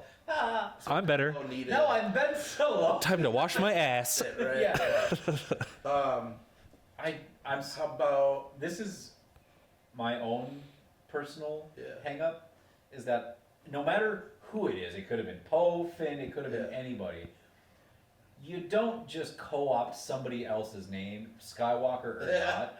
That's That's just lame. disrespectful to like the people of that family who are no longer. Nobody in that family's alive to be like, you know what? We're okay with this. It's like- You're just like, I'm Ray Skywalker. yeah. Like, no. Why is that a big thing in the movie anyway? There's like, bitch, we barely knew you. Ba, ba, But Drowning she out your got thoughts. the okay. She got the Force Ghost okay. No. Yeah. They didn't hold up a ghost sign that said, yes, take No, her but name. they looked at her very approvingly. Your name is just Skywalker. Just like, That was right after she buried their lightsabers, so they were probably just like, yes, put this to rest. Yeah. Don't ever be participating in these politics again. Let's just let it lie. And then she turns around away from them and is like, I'm Ray Skywalker. And why is this old fucking bat just walking around like, Yeah. hey, this is the Lars's domain. Maybe she owned the Lars homestead. Yeah, she's like, what are you doing in the Lars homestead here? the setup for it was so stupid too. Just countless people throughout the movie being like, Ray who? Yeah, the family name, like, what's your name? My name's Ray. And what's your family name? Like, Jesus? I don't know. Palpatine. The Ovaltine? The flashback scene. Yeah, that was great. That was cool. I like them training. somebody Yeah. brought up a point. Luke's face looked really good. Leia's looked a little uncomfortable. Didn't look like Carrie Fisher. It looked like some other chick.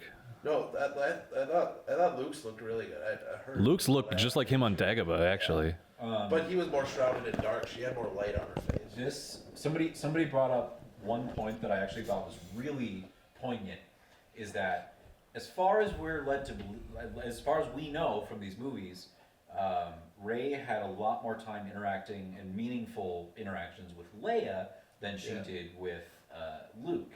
Yeah. And Leia spent her entire life basically fighting for freedom and fighting for the end of oppression and all this stuff. So what if at the end she was like, I'm Rey Organa?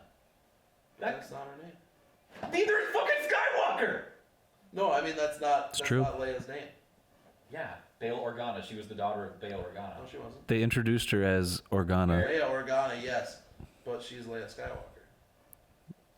No, she took her dad's name, Yeah, I think. She legally Or took her dad's name. She took her adoptive but dad's more name. just Well, symbolically. yeah, she didn't know she was a Skywalker until like the last fucking movie. So she kept living as General Organa. life. She's General Organa. Yes. Always been. But she is, So at heart, yes, would- biologically she is a Skywalker. For me, it just would have been a little bit more emotionally like resonant if she was like, I'm Leia Organa. And you know what? I would have been like, yes. Yeah. You learned from your master. You like took her teachings of ending oppression and like standing up for the freedoms of everybody around. Like, yeah, that's cool. We'll get to Anakin felt about that. Well, I think yeah. Well, yeah He's Anakin like completely left out of it. haunting the But, like, Lars homestead, and she's like, I'm Rey Skywalker, and he's just like, no. oh god. Luke, her only kind of meaningful. Can I get to why I think it is somewhat poetic that maybe she took the name?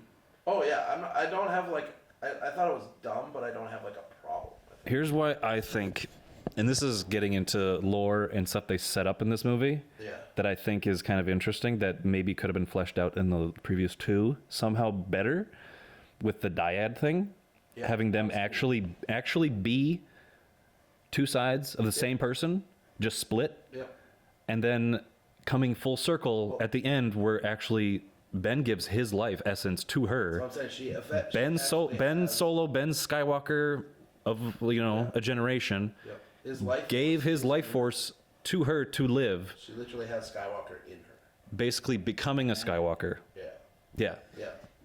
Well, that's what I'm saying. That like the three of the four people that have had the most impact on her, because she wasn't, obviously not highly socialized on Jakku, were like the kind of master roles, or it was Han, Luke, Leia, and then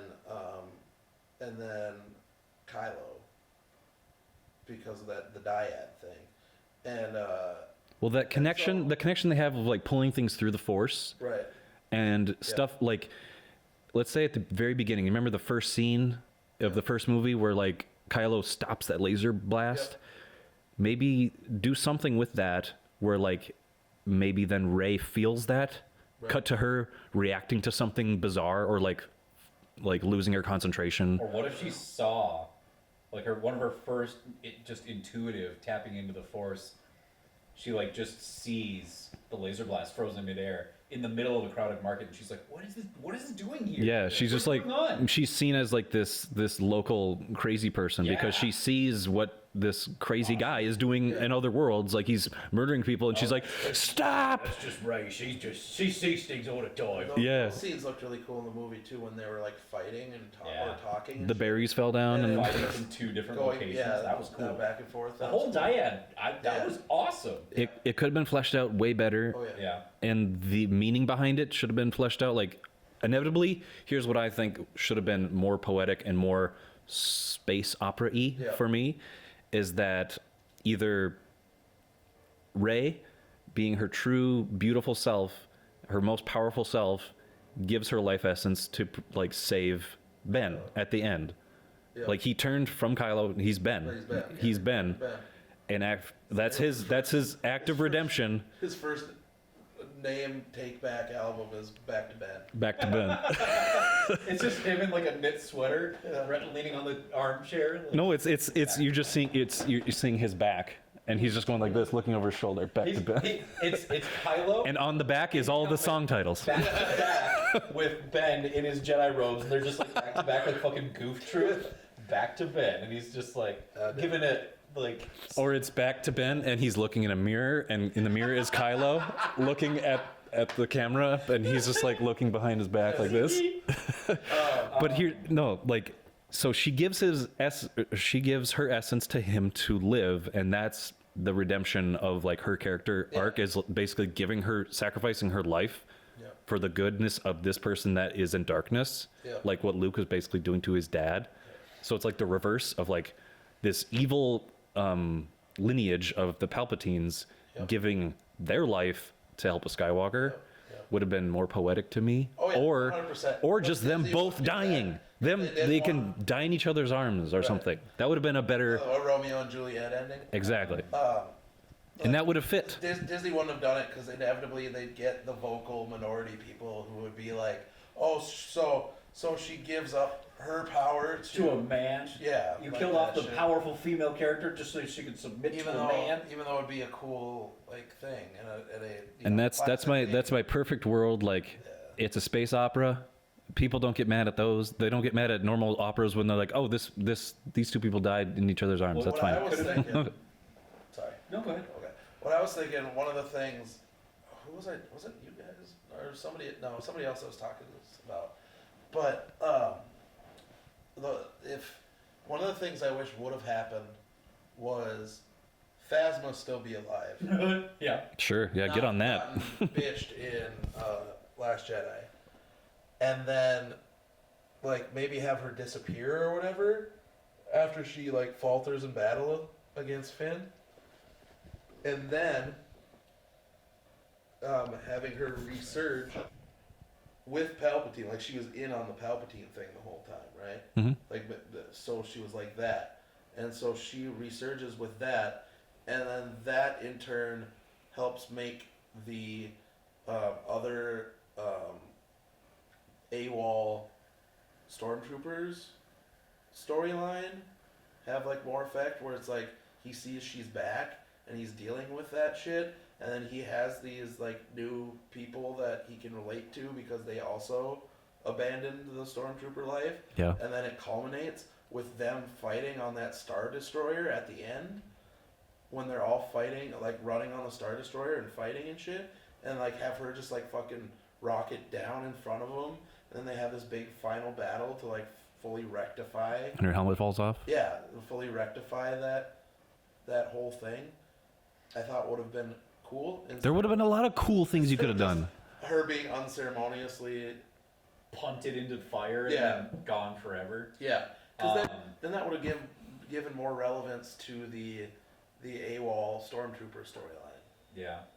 Well, you know what would have been awesome if Rey didn't take Skywalker, and just to spite her grandfather Palpatine? took Palpatine and it's like, all right. "Fuck you, I mean, Grandpa. yes. I'm gonna be good. I'm gonna be a source of goodness now." I'm Shiva Palpatine. I agree with that completely, but it would have been real tough because that's like somebody who's a descendant of Hitler being like, "I am a Hitler and proud. I'm going to retake this." My relative is It's always going to have a facing- bad taste in people's mouths, Yeah. you know? Yep, but then she's, nothing can hurt her, so she'll be fine. Also, we get the an impetus of started in the prequels comes to fruition in this with the using the Force to give life, right? To revive the dead. I'll get into that. Pottery. I'll get into that. It's pottery. My idea of the whole idea of birthing somebody from the Force. Before we get into something deep, Okay. The chorus of Jedi. When Rey finally gets in contact with them, you get fucking Freddie Prinze Jr. and what's her name, Ashley Eckhart or whatever, who was Ahsoka. or Eckstein, yeah, and fucking Alec Guinness and Hayden Christensen and fucking Liam Neeson. Mace Windu. Yep. Sam Boy. All the boys are back, dude. The boys are back in town. I was just like, Yoda says something. Yoda's got some of that Yoda's in there, so you hear all those voices again. It was just like, that's cool, and it was also nice just to bring those animated ones into it too. And then Abraham Lincoln shows up, and Abraham Lincoln, Bill and Ted show up. Albert Einstein. 69, dude. Like you just Kermit the Frog. Hi ho. Just like what? Miss Piggy's like, oh Yeah. But okay, now into yeah. Real quick, Yeah. one thing I would have liked to see from the end of this series is Kylo's redemption. Have him turn to the light side, help defeat Palpatine. He gets injured, and then maybe he has to spend some time being healed or whatever. Yeah. But then there's a scene at the end where like they reform the Senate, or something like that, or a governing power. And because he's actually done, he's killed people. We've seen him kill people. Have him choose his choice to be like, you know what? I'm gonna spend the rest of my life basically just doing community service. Like, I'm gonna help rebuild people. I've devoted enough of my life to fucking shit up. Let me devote the rest of my life to helping and trying to be a good person every single day. Like, my mom's dead. I got my new buddy Ray here. Yeah, like going to one of the planets that he fucked up. Yeah. And just living With anonymously maybe Rey and and helping rebuild and shit like that. What if that would have been a better thing too? Like his mom giving up her life for her son to live. That's That would have the been thing. awesome. And But they both bitched out. They both bitched out at the end. Yeah, because she was like, basically, she was just holding out until he reverted back to Ben. And once he reverted back to Ben, then she pieced the fuck out. And then he pieced the fuck out. I was like, Then whoa, he wait, wait. pieced the fuck out. But she should have done what Rey essentially did. Yeah. And given her life force to bring him back. At the end, during that fight, she should have sensed something in the Force and been like, And then, oh. basically Yeah, felt she it. could have done the long distance shit like Luke did. Yeah. Because apparently now, like, all the Jedis can go, like, cross galaxy. If you're part of the dyad, you could. Palpatine. You could Skype. Palpatine was controlling Snoke from all the way out there. Yeah. And fucking, because Snoke wasn't even really a person. Nope. Just Palpatine puppeted in a fucking clone body. A Muppet. Yeah. What do you think Palpatine was doing in the room while he was puppeting Snoke? Do you think it was like Just VR chilling. where he was like in the chair doing all the same motions? And just, you look at him, he's just sitting there doing this, like just back and forth, wiggling around. Like in he's got a VR Snake. headset on, like an Oculus Rift headset. He's just like, oh, it's so lifelike. He's got the triggers. He's like, whoa. The two controllers. He's got the like goggles on and shit, but he's giving. He's got the Sony Vive or something. Performance as Snoke, but it's like everything's set up so it's like he's on a stage and all his fucking Sith cult guys are like, Yeah. Nice. "Hello, encore." So what happened? Encore. So what done? Way to go. Good job. Whatever chanting they were doing. Yeah. They yeah, it's. Oh. Let's do your thing now. Okay. The life thing that I guess is now canon, giving life. Yeah, they just had to figure out how to do it. That's fine. I And mean, it turns out probably that's why they were able to do it was they were the dyad, right? yeah. Well, Like Maybe it's only no. between people that it's healing yourself. Yeah, It's like probably seeing not. something within yourself. probably yeah. not. Just because Baby Yoda. Well, yeah, Maybe Yoda- they set that up Yeah. before the movie even came out. Yeah. That's 2 true. weeks. But also, we don't know if Yoda is a manifestation of the Force itself because we don't know their creature, like their thing, their That was, backstory. yeah, that was always my Because they're so in tune to it. Yeah, these one of the dudes, things that these I dudes thought that, are just into it. yeah, that I had thought about for for a while was just like maybe they are just manifestations. They're willed from the I Force. never knew if it was like. Maybe they are the wills, right? I Yeah. never knew if it was a personal thing, like person to person, one person can be stronger in the Force than another. Maybe they have strengths and weaknesses. Or I've thought maybe a couple times that like, hey, well, what if like that race of the Yodas, they just have a, on average, higher metachlorian count than other races, so they have the aptitude to be stronger in the Force. Right. I don't know. Could be. I think that it would be a cool thing to me if you go along the lines of like because of how strong in the Force they are. If there's only like a couple that exist at a time, Hmm. like a male, like Yoda and Yaddle, both Yeah. existed at the same time. Never saw anybody else. It's just those two, and they're both on the Jedi Council.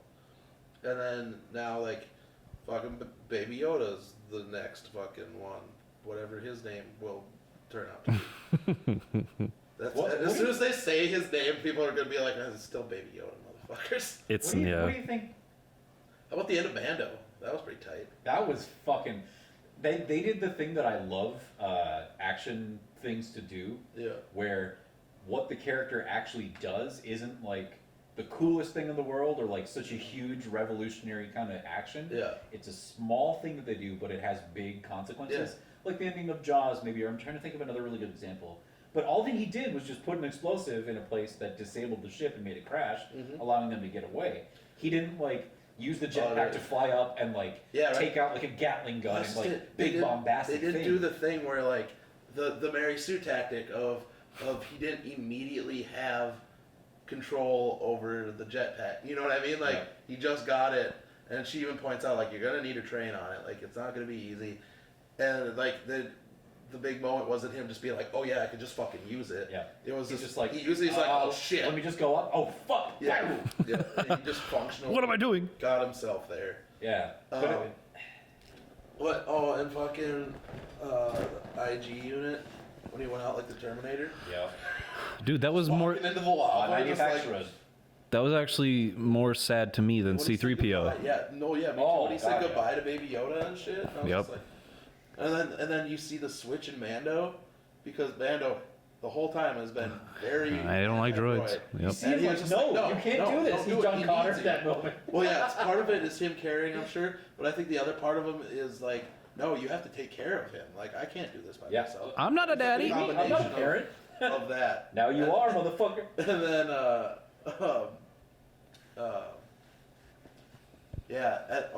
dude, I got such a nerd boner too when fucking, Dark Saber. yeah, when fucking Gus Fring fucking emerges and then he's got the fucking dark saber, dude. Chicken Man. I popped such a fucking stiffy, dude. Which sets up a really cool moment where the Mando could wield the Darksaber even for all of 2 minutes. It would still be cool. Well, as it's hell. like now it opens up like I know there's like the massacre or whatever where the Empire wiped out the Mandos and shit, but like because when we last saw it, I think Sabine had it in Rebels. That's what I've heard. Yep. And so I'm watching that. I'm in season 2. Rebels. It starts a little like at first it starts very like this is a Disney show. But then it gets into like weird lore stuff. It's like Clone Wars, right? Yeah. When you like the first season or so, it's very much like what it is, and then it digs deeper, and that's Oh, it goes hard. It's Filoni, right? You know, It doing is. all this shit. And he's good. Yeah, and I love because he uses shit that he developed in those. Oh, shows. did you also notice Steve Bloom as he's in like Yep. a lot of stormtrooper like voices Oh, yeah. in the movie? Oh, yeah. And he's every stormtrooper in Rebels, which is awesome. What happened here? In Rebels. Dirty Grandpa. They did a bunch of stuff with the Mandalorians in there, and in Clone Wars. So you had the Death Watch, right? You find out who are the Mandos that found our Mando. Yep. Is Death Watch. So that's right from there. Death Watch's leader, his name was Pre Vizsla, and Pre Vizsla. yeah, and he had the Darksaber Hmm. at the time, and who he was voiced by Jon Favreau in the TV show. Yep. And then Jon Favreau also voiced the four-armed monkey guy Heavy. in He Rio. His name was Rio in Solo. Oh His yeah. name is Rio, and he Yeah. flies the ship But so he was good. also the voice of the hunk. heavy- The hunk. Mando, and his last name is revealed in the credits is Vizsla. Vizsla. Yep. And, It's a and slightly then he different does, spelling. yeah. But it's It's like Paz Vizsla or something. Pax. Yeah. Something. I think it's Pax. And then he does the Iron Man salute, Mm-hmm. just like you know what we're talking about. After Iron Man, when like there's oh no, yeah, he does. the yeah, little- he flies by and does this, and then that's the same thing that the Yep. one who does is and then he fucks up. And then he's like, I got to get me one of those. Yeah, right. Yeah, in that moment, I was like, "Yeah, you do, buddy." Yeah, no, Yeah, you need a phoenix, and they called it the phoenix, which is sweet. Rising Phoenix. Yep. Have you learned the rising phoenix That's technique? one thing When I they said the forgot. Rising Phoenix, I was like, I know what that means. Yeah. I didn't even think about it at first. I was just like, because he looks like your standard issue Mandalorian, so I didn't even think about the jetpack. And then when that came into play, I'm like, oh yeah, shit, he doesn't have a jetpack. He's not that far into the creed yet. Yeah, right. And I love how the creed is all about like tech and fighting. Assassin's Creed. now- The and- further It you get is. to that, the more The more weapons you get and gadgets and like the screaming birds or the singing birds that he Yeah, gets, the homing little missiles, fucking yeah, those little missiles. those are great. And the armor was fucking tight too. Yeah. She ruled. I really armor, thought yes. She was gonna die there. Me too. I was But so sad. No. No, dude. She was like, fucking "What's up, dude?" stood up and was like, "Hey, he's not here." Pow, pow, pow, pow. And now- now She was moving all that Beskar and all that equipment off planet, so she's like, I gotta go somewhere else. And she's just like, no, dude. You know what he is? He's a fucking foundling. Yep. It's your duty now. Bring him up in the Mando ways. And I was like, this is And then the way. he gets the This is the way. he gets the Yeah. scar, or he gets At, the at first, signet. I almost thought that the signet she was Signet. going to make was just like a little Baby Yoda head. silhouette of a baby Yoda head. I was going to be like, what? and then the touching moment of them like getting ready to take off. Then at the end, Yep. then doesn't he detach the ball again and give it to him? Oh, that was yeah. in one of the episodes. Well, I know, but I think he does. No, it at the again very end of the ship. Oh. They're about to Unscrews fuck it, off. hands it to him. Yeah. Just like, hell yeah, buddy. Yeah, What he if deserves he- it. What if- I'm excited. I'm excited for that. Oh, dude, fucking Clone Wars comes out next month. The new season. That should be interesting because they'll February. probably. Well, is it a continuation of Rebels or what is it a continuation of? It should just be. Oh, they're red, white, and blue. No, it's gonna pick up. It's gonna pick up right where Clone Wars left off. Okay, okay. So it's gonna, I'm sure, deal with what Ahsoka's up to between The Clone Rebels. Wars and Rebels. Okay. I have to finish Rebels still, but I love when they brought Maul into Rebels. It's tight. I have. Yeah, there's some good stuff in there. Yeah, I don't know if you've gotten there yet. No, like it's probably season 3, yeah, 3 or 4. at the end of 3 maybe. They bring him into it, and he looks the outfit and how he looks in Solo. I've seen, yeah. I've That's seen, how he looks I've in- seen a sequence where he actually fights Obi. Yeah, it's the final battle Yeah. It was pretty good. between Obi-Wan and him. I've seen like a couple episodes of each, but I haven't watched dude. through either Clone Wars or Yeah. Rebels. But from everything that I'm hearing about how good it is, and especially Yeah. now that I know that Filoni actually like cares about telling an emotional story where they get character development and you get cool lore stuff and all this, Yeah. I should. Yeah, it's really, like I said, both series start kind of slow and start But kind they of get- like, okay, but When then, they bring like once it Liam gets Neeson back and everything, Yeah. like they bring him back and they actually go into like lore and like Yoda goes and talks to Yeah, the he- priestesses and shit. he's part of teaching Yoda how to turn into a Force Ghost. Yeah. Like that's what that last season. And so were the priestesses. That whole Yeah. sequence, I was like, Well, Jesus, yeah, they do what a is lot of this? shit, like with Dathomir. Yeah. And like. Yep. And all that shit, and like with the physical representation, the son and the daughter. What was that one? Son and the daughter and the father, the like representations of the Force. Okay. The son is the dark side, the daughter's the light, and the father's gray. Like he's the in between.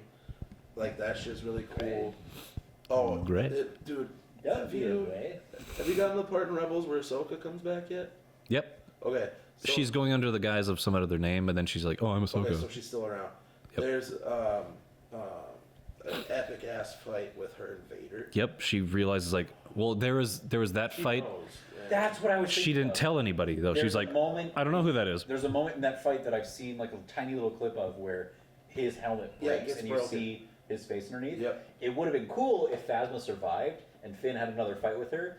Even if we didn't get a full face reveal, Yep. break some of that helmet. Let us Yep. see Gwendolyn Christie's baby blues poking Yep. out of there. Those beautiful baby blues. Right. Got to see those blueberries. But yeah, Want to pick them and eat The them. shit they do with the clones too in Clone Wars Yeah. is odd. Like they actually make you Oh, there's some really good like. about the clones. Yeah, Like there's Rex. At least Rex is like the coolest there's clone. at least one episode every season that's strictly dedicated Yep. to the clones. Yeah, Rex, fucking Cody. Like all Rex those guys. survives in, Yep. in Rebels. He's Yep. like he's around and he's on one of those like weird walkers. Yeah, yeah. But yeah, there's a lot of cool like lore shit that they do in those movies or in that TV show. And there was also, since they got canceled, because Disney bought Star Wars and shit, so they just pumped out that short season that was the Yoda learning how to whatever Yes. Yeah. for Clone Wars. Mm-hmm. There's a bunch of stuff that they had written already that didn't make it into the show, Mm. and that got released through different things. Mm. Like there's a comic book series that came out through Dark Horse that was called Son of Dathomir. That was a Darth Maul story that was supposed to happen that never did. And then there was a book that they did after the story group took over and everything. They released a book that was another arc that they were gonna do that had Quinlan Voss and Asajj Ventress and that, which was really good. And I think there's like another thing. I don't know if it was like a book or something, but those went unmade. So it's like, do they go make those now, or since they exist as other things now, leave it alone and just go forward with the new stuff? I think that's Have you seen the Freddie Prinze tirade when he talks Yeah. about the Force? Yeah, yeah. I love that. Yeah. And that's what got me into like, all right, so he's talking about how He's really good in that show. the too, Rebel. oh, he's amazing. I loved him as Kanan. Kanan, yeah, he's good. And how he's like the wolf, or Yeah. like he's the 3 packs of wolf. Can he still see right No, he can see. now? Okay, cool. But I know his fate. pretty cool. I mean, I've seen the. I always watch it like before I go to bed, so I like Yeah. get through like 2 episodes, and then like it continues, and I like look at like, oh, how far did it get over the night? And it's like, oh, there's a thumbnail of him with white eyes. Yeah, Huh. Okay. there's a lot of cool shit that happens in that. But when he talks about the Force Henry being, Zabrowski. Sorry. when he's talking about the Force being all about balance, it got me into the idea when he went on that tirade.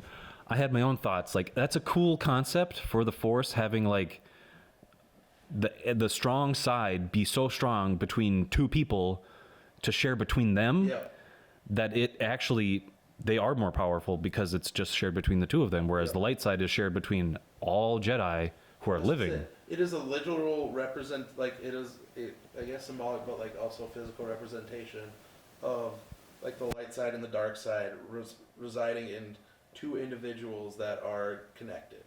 And Right. that's where I'm going to get into like my idea of this dyad and everything that happened with Plagueis and Sidious in the beginning with Yeah. the prophecy that happened. Yeah. So what they were doing, With the rule of 2. the rule of 2 was happening. What they were essentially doing was tapping into the dark side of the Force so much, so intensely, that the only thing that could happen, like they unbeknownst to them, both of them tapping into the dark side manifested Anakin without them knowing. Yeah. But then the idea that he was talking about like Darth Plagueis the Wise to Anakin like later on, saying like, you can create life, Yeah.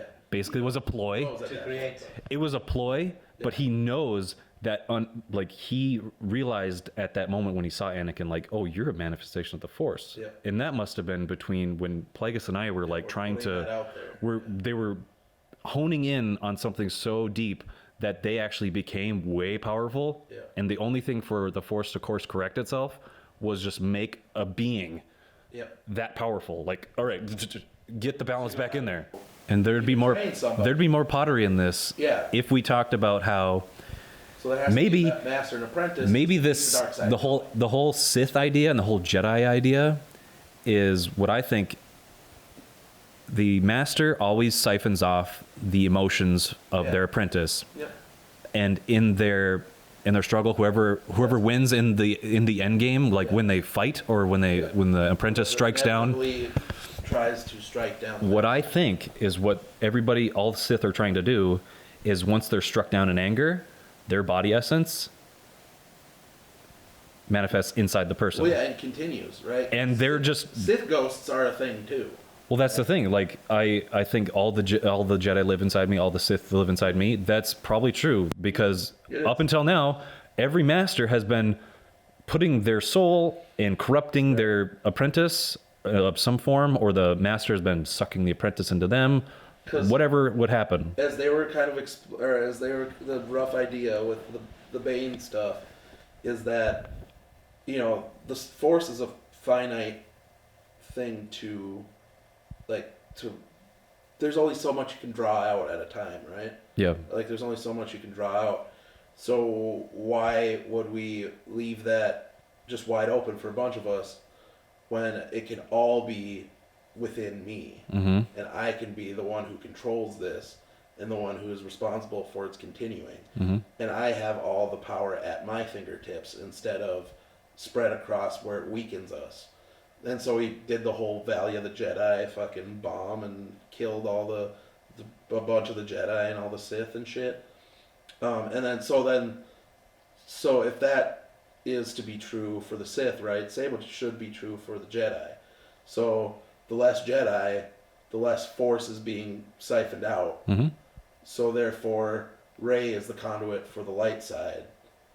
So But it also explains how she was born from a Palpatine too. Yep. So it also shows that she's more dark side, which is what I totally hoped in the movie. Like, I hope she just turns bad. Mm-hmm. She's so powerful. It seems like she's just giving into her emotions. But I think we almost got more than that. Like, we got a better understanding of like more subtle parts of the dyad being like what we were saying, where the darkness lives in Ben, the light lives in Rey. Yeah, and it's a good turnover. He struggles with being good. She struggles with being bad. His name is a light side fucking legendary name. Mm-hmm. And well, it's Solo, but you know what I mean, like a Skywalker. He's part Solo, part Skywalker. Yeah, he's the blood of the people who bring balance to the Force, and she is the spawn of the opposite. And so it's just like a do-si-do back and forth, like intertwining them together in this really cool way that I like better than just like a thing that I wanted to happen at first, where it was she fell to the dark and he came to the light. If they did a reversal, they had to fight and then to bring her back out of it, whatever. It meant more that there was a symbolism of bringing balance, of like self-sacrifice and fusing with each other somehow. And it can only be done by those people who have such a strong ties to both the light and the dark. Yeah, they were gray. I would say they were both gray. That's just it. There's no black and white. There's only gray, and that's the best kind of Jedi. The best Jedis were gray Jedis. Qui-Gon Jinn, gray Jedi. Yoda, well, he was pretty light, but you know, he was bizarre. He was Grand Master, and he's just like he just knows about shit. Obi-Wan, he was trained by a gray Jedi. He's a goody two shoes. But he was a goody two shoes. Fucking. He's a bookworm. Luke's a gray Jedi, 100%. Two shoes. He harnessed both. Yeah. He harnessed both sides of himself before return. So it was like, he was gray. I think The Last Jedi needed a bit more fleshing out, because they could have done something like the Jedi should end. Like, it was always a bad idea to indoctrinate some kids into a cult. Yeah, you should never. That was the grand thing of like, it's like, whose side are you on? And it's like, you shouldn't be on either of their sides. No. They're both, like, the Jedi are just as flawed as the Sith. And you can see that they're all blinded by Sidious's total plan. Like, they're all blindsided. Like, wait, a Sith Lord? Well, and the only like what? The opposite of hate and anger isn't necessarily love. Like No, it's it's indifference. it's not. Yeah, give into your emotions sometimes. It's not a bad thing to give into your emotions. Cold logic and indifference. It's the grand like psychology of it is like hate and anger. Like falling to your emotions solely, relying on your emotions solely, will get you in trouble. And Check yourself before you wreck yourself, man. It's always the best way to go about things without a clear head, right? To think. But also going cold logic and shit is not the way to go either, because like there's things that'll get lost in the tussle and like Well, you're so analytical. You forget to think about other people's like response to what you're doing. it's a blend of both. Yeah. That make it everything good. I mean, that's kind of like your left and right hemispheres of your brain, analytic and creative. Like it's just like they both give you personality. They should both give the Force personality, or some people that are tapping into the spectrum. The Jedi are never really the good guys. They're not the bad guys by any means, but they're definitely not the good guys. They're definitely corrupt, and they definitely do weird shit. It's like looking at the priesthood. Like you guys kind of do weird shit They turned sometimes. into a military force pretty quick. Yeah, like wait, we're not soldiers. We're keepers of the peace. Like we're cops, I guess. What are we? They're like, hey, dude, we got laser swords that we were really good at fighting with. What's it's like turning from like a noble pacifist martial artist into like a samurai, right? Like a shogun, like killing for a ruler and whatever, like basically misusing your martial art to inflict pain and death on people instead of. That's why I'm totally against Yoda ever using a sword. Just because when he talked to Luke on Dagobah, he's like, He really never did. He never, like, they basically explained kind of the thing of just being like him, like Sidious, like, did like using it. You know what I mean? There's only if they absolutely had to would they use it. And that's the situation like we saw with fucking Dooku. Yeah. Fucking flipping around and fucking grunting. But like that was that situation. And then again with fucking Sidious too, because like and Sidious the same thing, like he only used it because it's fucking Yoda. And because fucking Sassy Tin, Kit Fisto, fucking weird. They did my boy Kit Fisto dirty, dude. Oh, he went out like a bitch, dude, but so did Sassy Tin. Dude, always smiling. Kit Fisto's always smiling. So he's cheesing it up. And he entered into that shit, and he was just cheesing. And you're like, Kit, I get it's your thing, but shit's gonna happen right now, dude. I'm sorry. I'm sorry. Kit, you're done, boy. But yeah, like, what was I gonna say? What were we talking? Lost my train of thought. Just the Force. The Force. Hemispheres, left side, Getting murked. Jedis. Oh yeah, and Palpatine only used his lightsaber because he was, he was in a corner for a second and had to fucking bitch some people, and then. Well, he was the Senate. Yeah, he is the Senate, and then. At that moment, that's when I knew. At that moment, he is the Senate. I became the Senate. And then he. That's me. And then both Yoda and Sidious saw each other, and they're just like, "Fuck, it's Yoda. Fuck, it's Sidious. Guess we'll have to fucking get the lightsabers out." And then they do that for a little bit, and then it's like, "All right, it's time for some lightning, dude. Let's do it. Let's lightning cast. Let's do this." But I like how Rey ended up taking down Palpatine the same way he fucked himself over in Episode 3. Just blocking the lightning back at him. Yeah, why didn't Anakin use two sabers then, or Mace Windu when he was doing that? Like, because that would have shot the lightning back at him and it would have disintegrated him. I'm too weak. That's how his face got all fucked up, was from his own lightning.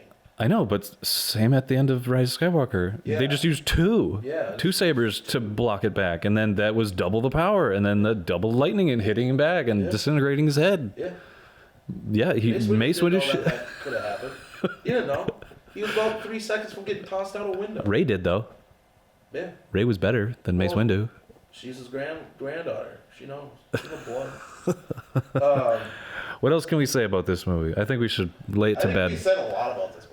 And we said a lot about Star Wars and our ideas. Yeah, just pretty much all of it.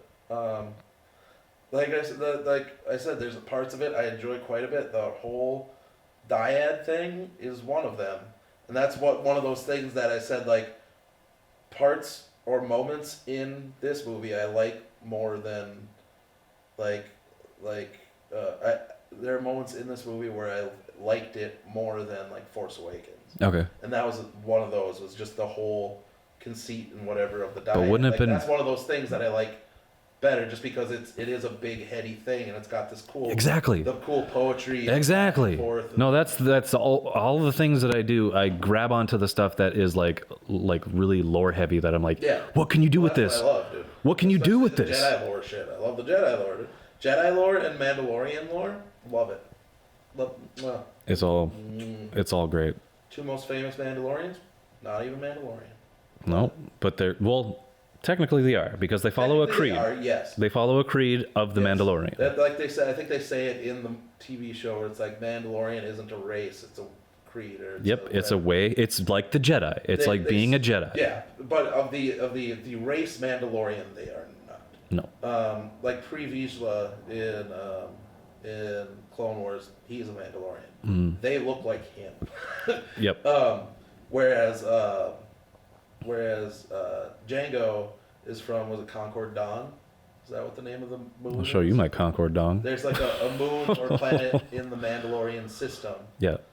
and that's where Django's from, and therefore that's where Django. that's where Boba's from too, right? So, Okay. because since he's a clone of Django, so How would you like if Boba came back to play Boba in Mandalorian? dude, if Have you seen that kid recently? the adult. The adult, Oh, I haven't the seen kid it. grown up at, there's a picture of him on the internet, find it. He's dressed up in Boba Fett Yeah. costume, and he looks pretty dope. I would like it if it was a younger Boba Fett story. Now he's like, he would be older, right? So like, you'd almost have to do fucking Tomo Mori or whatever the fuck his name is as old Boba. Yeah, I guess he would, but I Yeah. don't know. Well, and also They could just give the kid gray hair. How about that? the simple thing of that George went through the trouble of re-recording Boba Fett's lines in the OG trilogy with Tomo Mori, and that's That's how right. all the present versions of the movies have his voice as Boba Hmm. and whatever. So it's like, I'm fine with it. I would like that, but Who do you think those boots were on the Gunslinger I episode? don't know.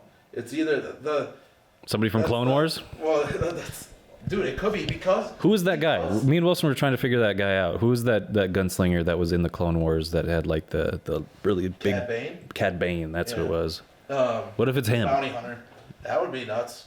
Yeah, I don't know if he died or not in that. I don't remember. Was he on Tatooine ever? I'm sure he was. He's a bounty hunter. Sure. They're always on the Outer Rim. They're Yeah, always hanging out. fucking around out there. Especially if he worked with the Hutts at all. Like, Oh yeah. It's the gangsters. yeah. But yeah, it could. There's obviously there's the rumor that it was Boba just because it sounded like his spurred footsteps in the OG movies. What if it was just like a really tall Jawa? Well, and then there's also people who'll be like, it was just fucking what's his dicks, fucking Gus Fring. Maybe. I thought he had brown boots, and like I saw. I don't know if I saw a I don't cape. know. I didn't inspect it closely, so I have no idea what it actually looked like. All I saw an image later, and it was just like the lower part, and then like he obviously had like a cape situation. And what would Gus Fring want to do with that bounty? Or he could have just been tracking the child or whatever. I thought they went to that bounty specifically, like that girl. Like somebody was after that girl. That I don't know if it was after that girl or he was just showing up to where Mando had been, right? maybe we don't know. We don't know. So like, It could be anybody. It could be just fucking Moff, whatever his name is. Gideon. Moff Gideon, or it could be Boba Fett, I guess. I would love it. I'd love me some fucking Robert Anderson Fett, but I mean, I don't need it to be. No, because it is. I'd like to see more Mandos though. Definitely, Yeah. definitely more. Well, that's what like I said, I'm fine, dude. If they cast like an old Sabine Wren, that'd be cool. Sure. If she survived the purge. Sure. That'd be tight.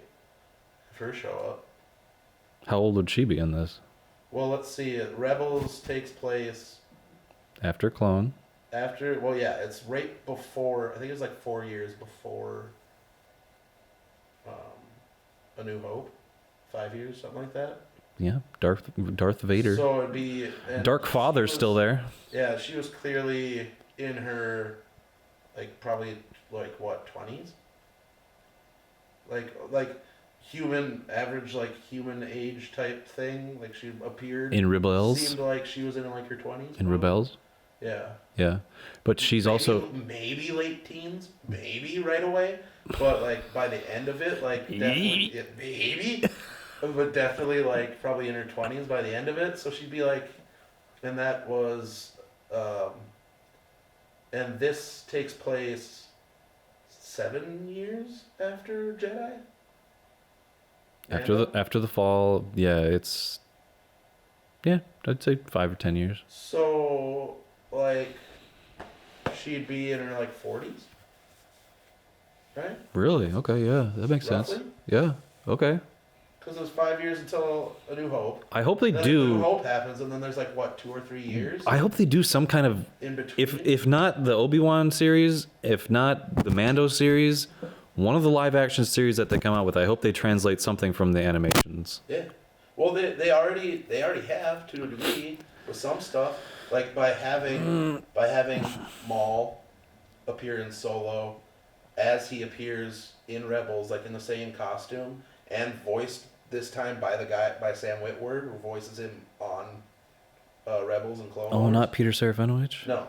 And not Ray Parker? Well, Ray Parks showed up for the body. Yeah. But the voice was Sam Witwer. Sam Witwer. instead. And then like, Sam Wasn't Witwer's there in a a lot of reference Star to- shit. wasn't there a reference to Hera in one of the movies? Yeah, in Rogue One. Rogue One, yeah. They're like, And the ghost! Ship, their ships, yeah, the ghost is in Rogue One. It's also in, A type ship was in Rise of Skywalker. yeah, or Last Jedi, or both. It was in, I saw it right when like Lando showed up with everybody, with all the fleet of everybody Yeah. showing up. The ghost was like right there, Apparently smack the dab. Outriders in there too. I know, I didn't see it. Me either, because there's just a bunch of fucking ships. Like, I'm not gonna like just peer deep into it. Well, then he's canon. Yeah. Dash is canon. Well, yeah, because we saw the Outrider leaving Tatooine too. No, I'm not excited about. Is they announced or there's the report on the movies that are assumed to have been the ones that Benioff and Weiss were working on. Yeah. That they have somebody else working on now. Dave To Filoni. take place. Jon Favreau, Dave Filoni. Yeah. Make them the new Kevin Feige's of fucking Star Wars. Or just Dave Filoni. Or just Dave Filoni. That's fine too. Just as long as Filoni's there, I'm good. That cowboy hat? Dude, that's some powerful Just- cowboy hat. Just on the Robert Rodriguez tip. But he it was supposed to, it's like a movie that's supposed to take place during the High Republic or whatever. It's supposed Dude, to, talking about that dang High Republic? but there's a report that would follow, or that there'd be like young Yoda in it, take place like 400 years ago or whatever, What would a young Yoda be like? and during his younger days, and it was When he during- talked forward during, and like the grand, that's like the the grand time of the Republic, like the. And I was like, yeah, I guess, but like I'd rather like the old Republic, right? Old, like, Take it back to the old Republic. That would be cool. it would be. High Republic, I don't really care, but It sounds stupid. that's whatever. High Republic sounds stupid. Yeah, but yeah, Clone Wars for sure. That's Star Wars comic book and Kenobi. And we're all exhausted. And I hope Those are my big ones. that's our hour and frickin' 2 hour Yeah, I was gonna say we've been Digress. talking for a long time. for that 2 hour digress, man. Yeah, when we digress hard. And this was our kind of like end of the year, beginning of the new year. New year, new me, new Star Wars. Mimi Siku. Mimi Siku, pee pee poo poo. New recording space. Yep, Everything's new, it definitely is. and this is the first annual We're back. meeting of the We're Back 8:30 boys. 8:30 boys on the clock. No, they don't know what that means. No, they don't. We That's record at 8:30 a lot, so we're the 8:30 boys. that's what we say when we want to know if everybody's down to record. 8:30? Boys unite. 8:30? I 8:30? think we should totally make a T-shirt 8:30 boys? or like those. Just all get tattoos that says 8:30. Those 3/4 sleeve. Like baseball tees? Baseball tees. And then like I don't know, like maybe have the sleeves be red and the center part be black and it have the logo, and then on the back in like red it says 8:30 boys, like where the name would be. Yeah. 8:30 boys. Or instead of a number, it just says 8:30. Yeah, it just says 8:30. Yeah. Yep. Someday it'll happen. And we'll be back with more, hopefully. All right, guys. Yeah. And that's our digression for this episode. I hope you guys enjoyed. You have a great holiday. Yeah. And Hope the holidays were great. Your years are new, and you're ready to get this decade going.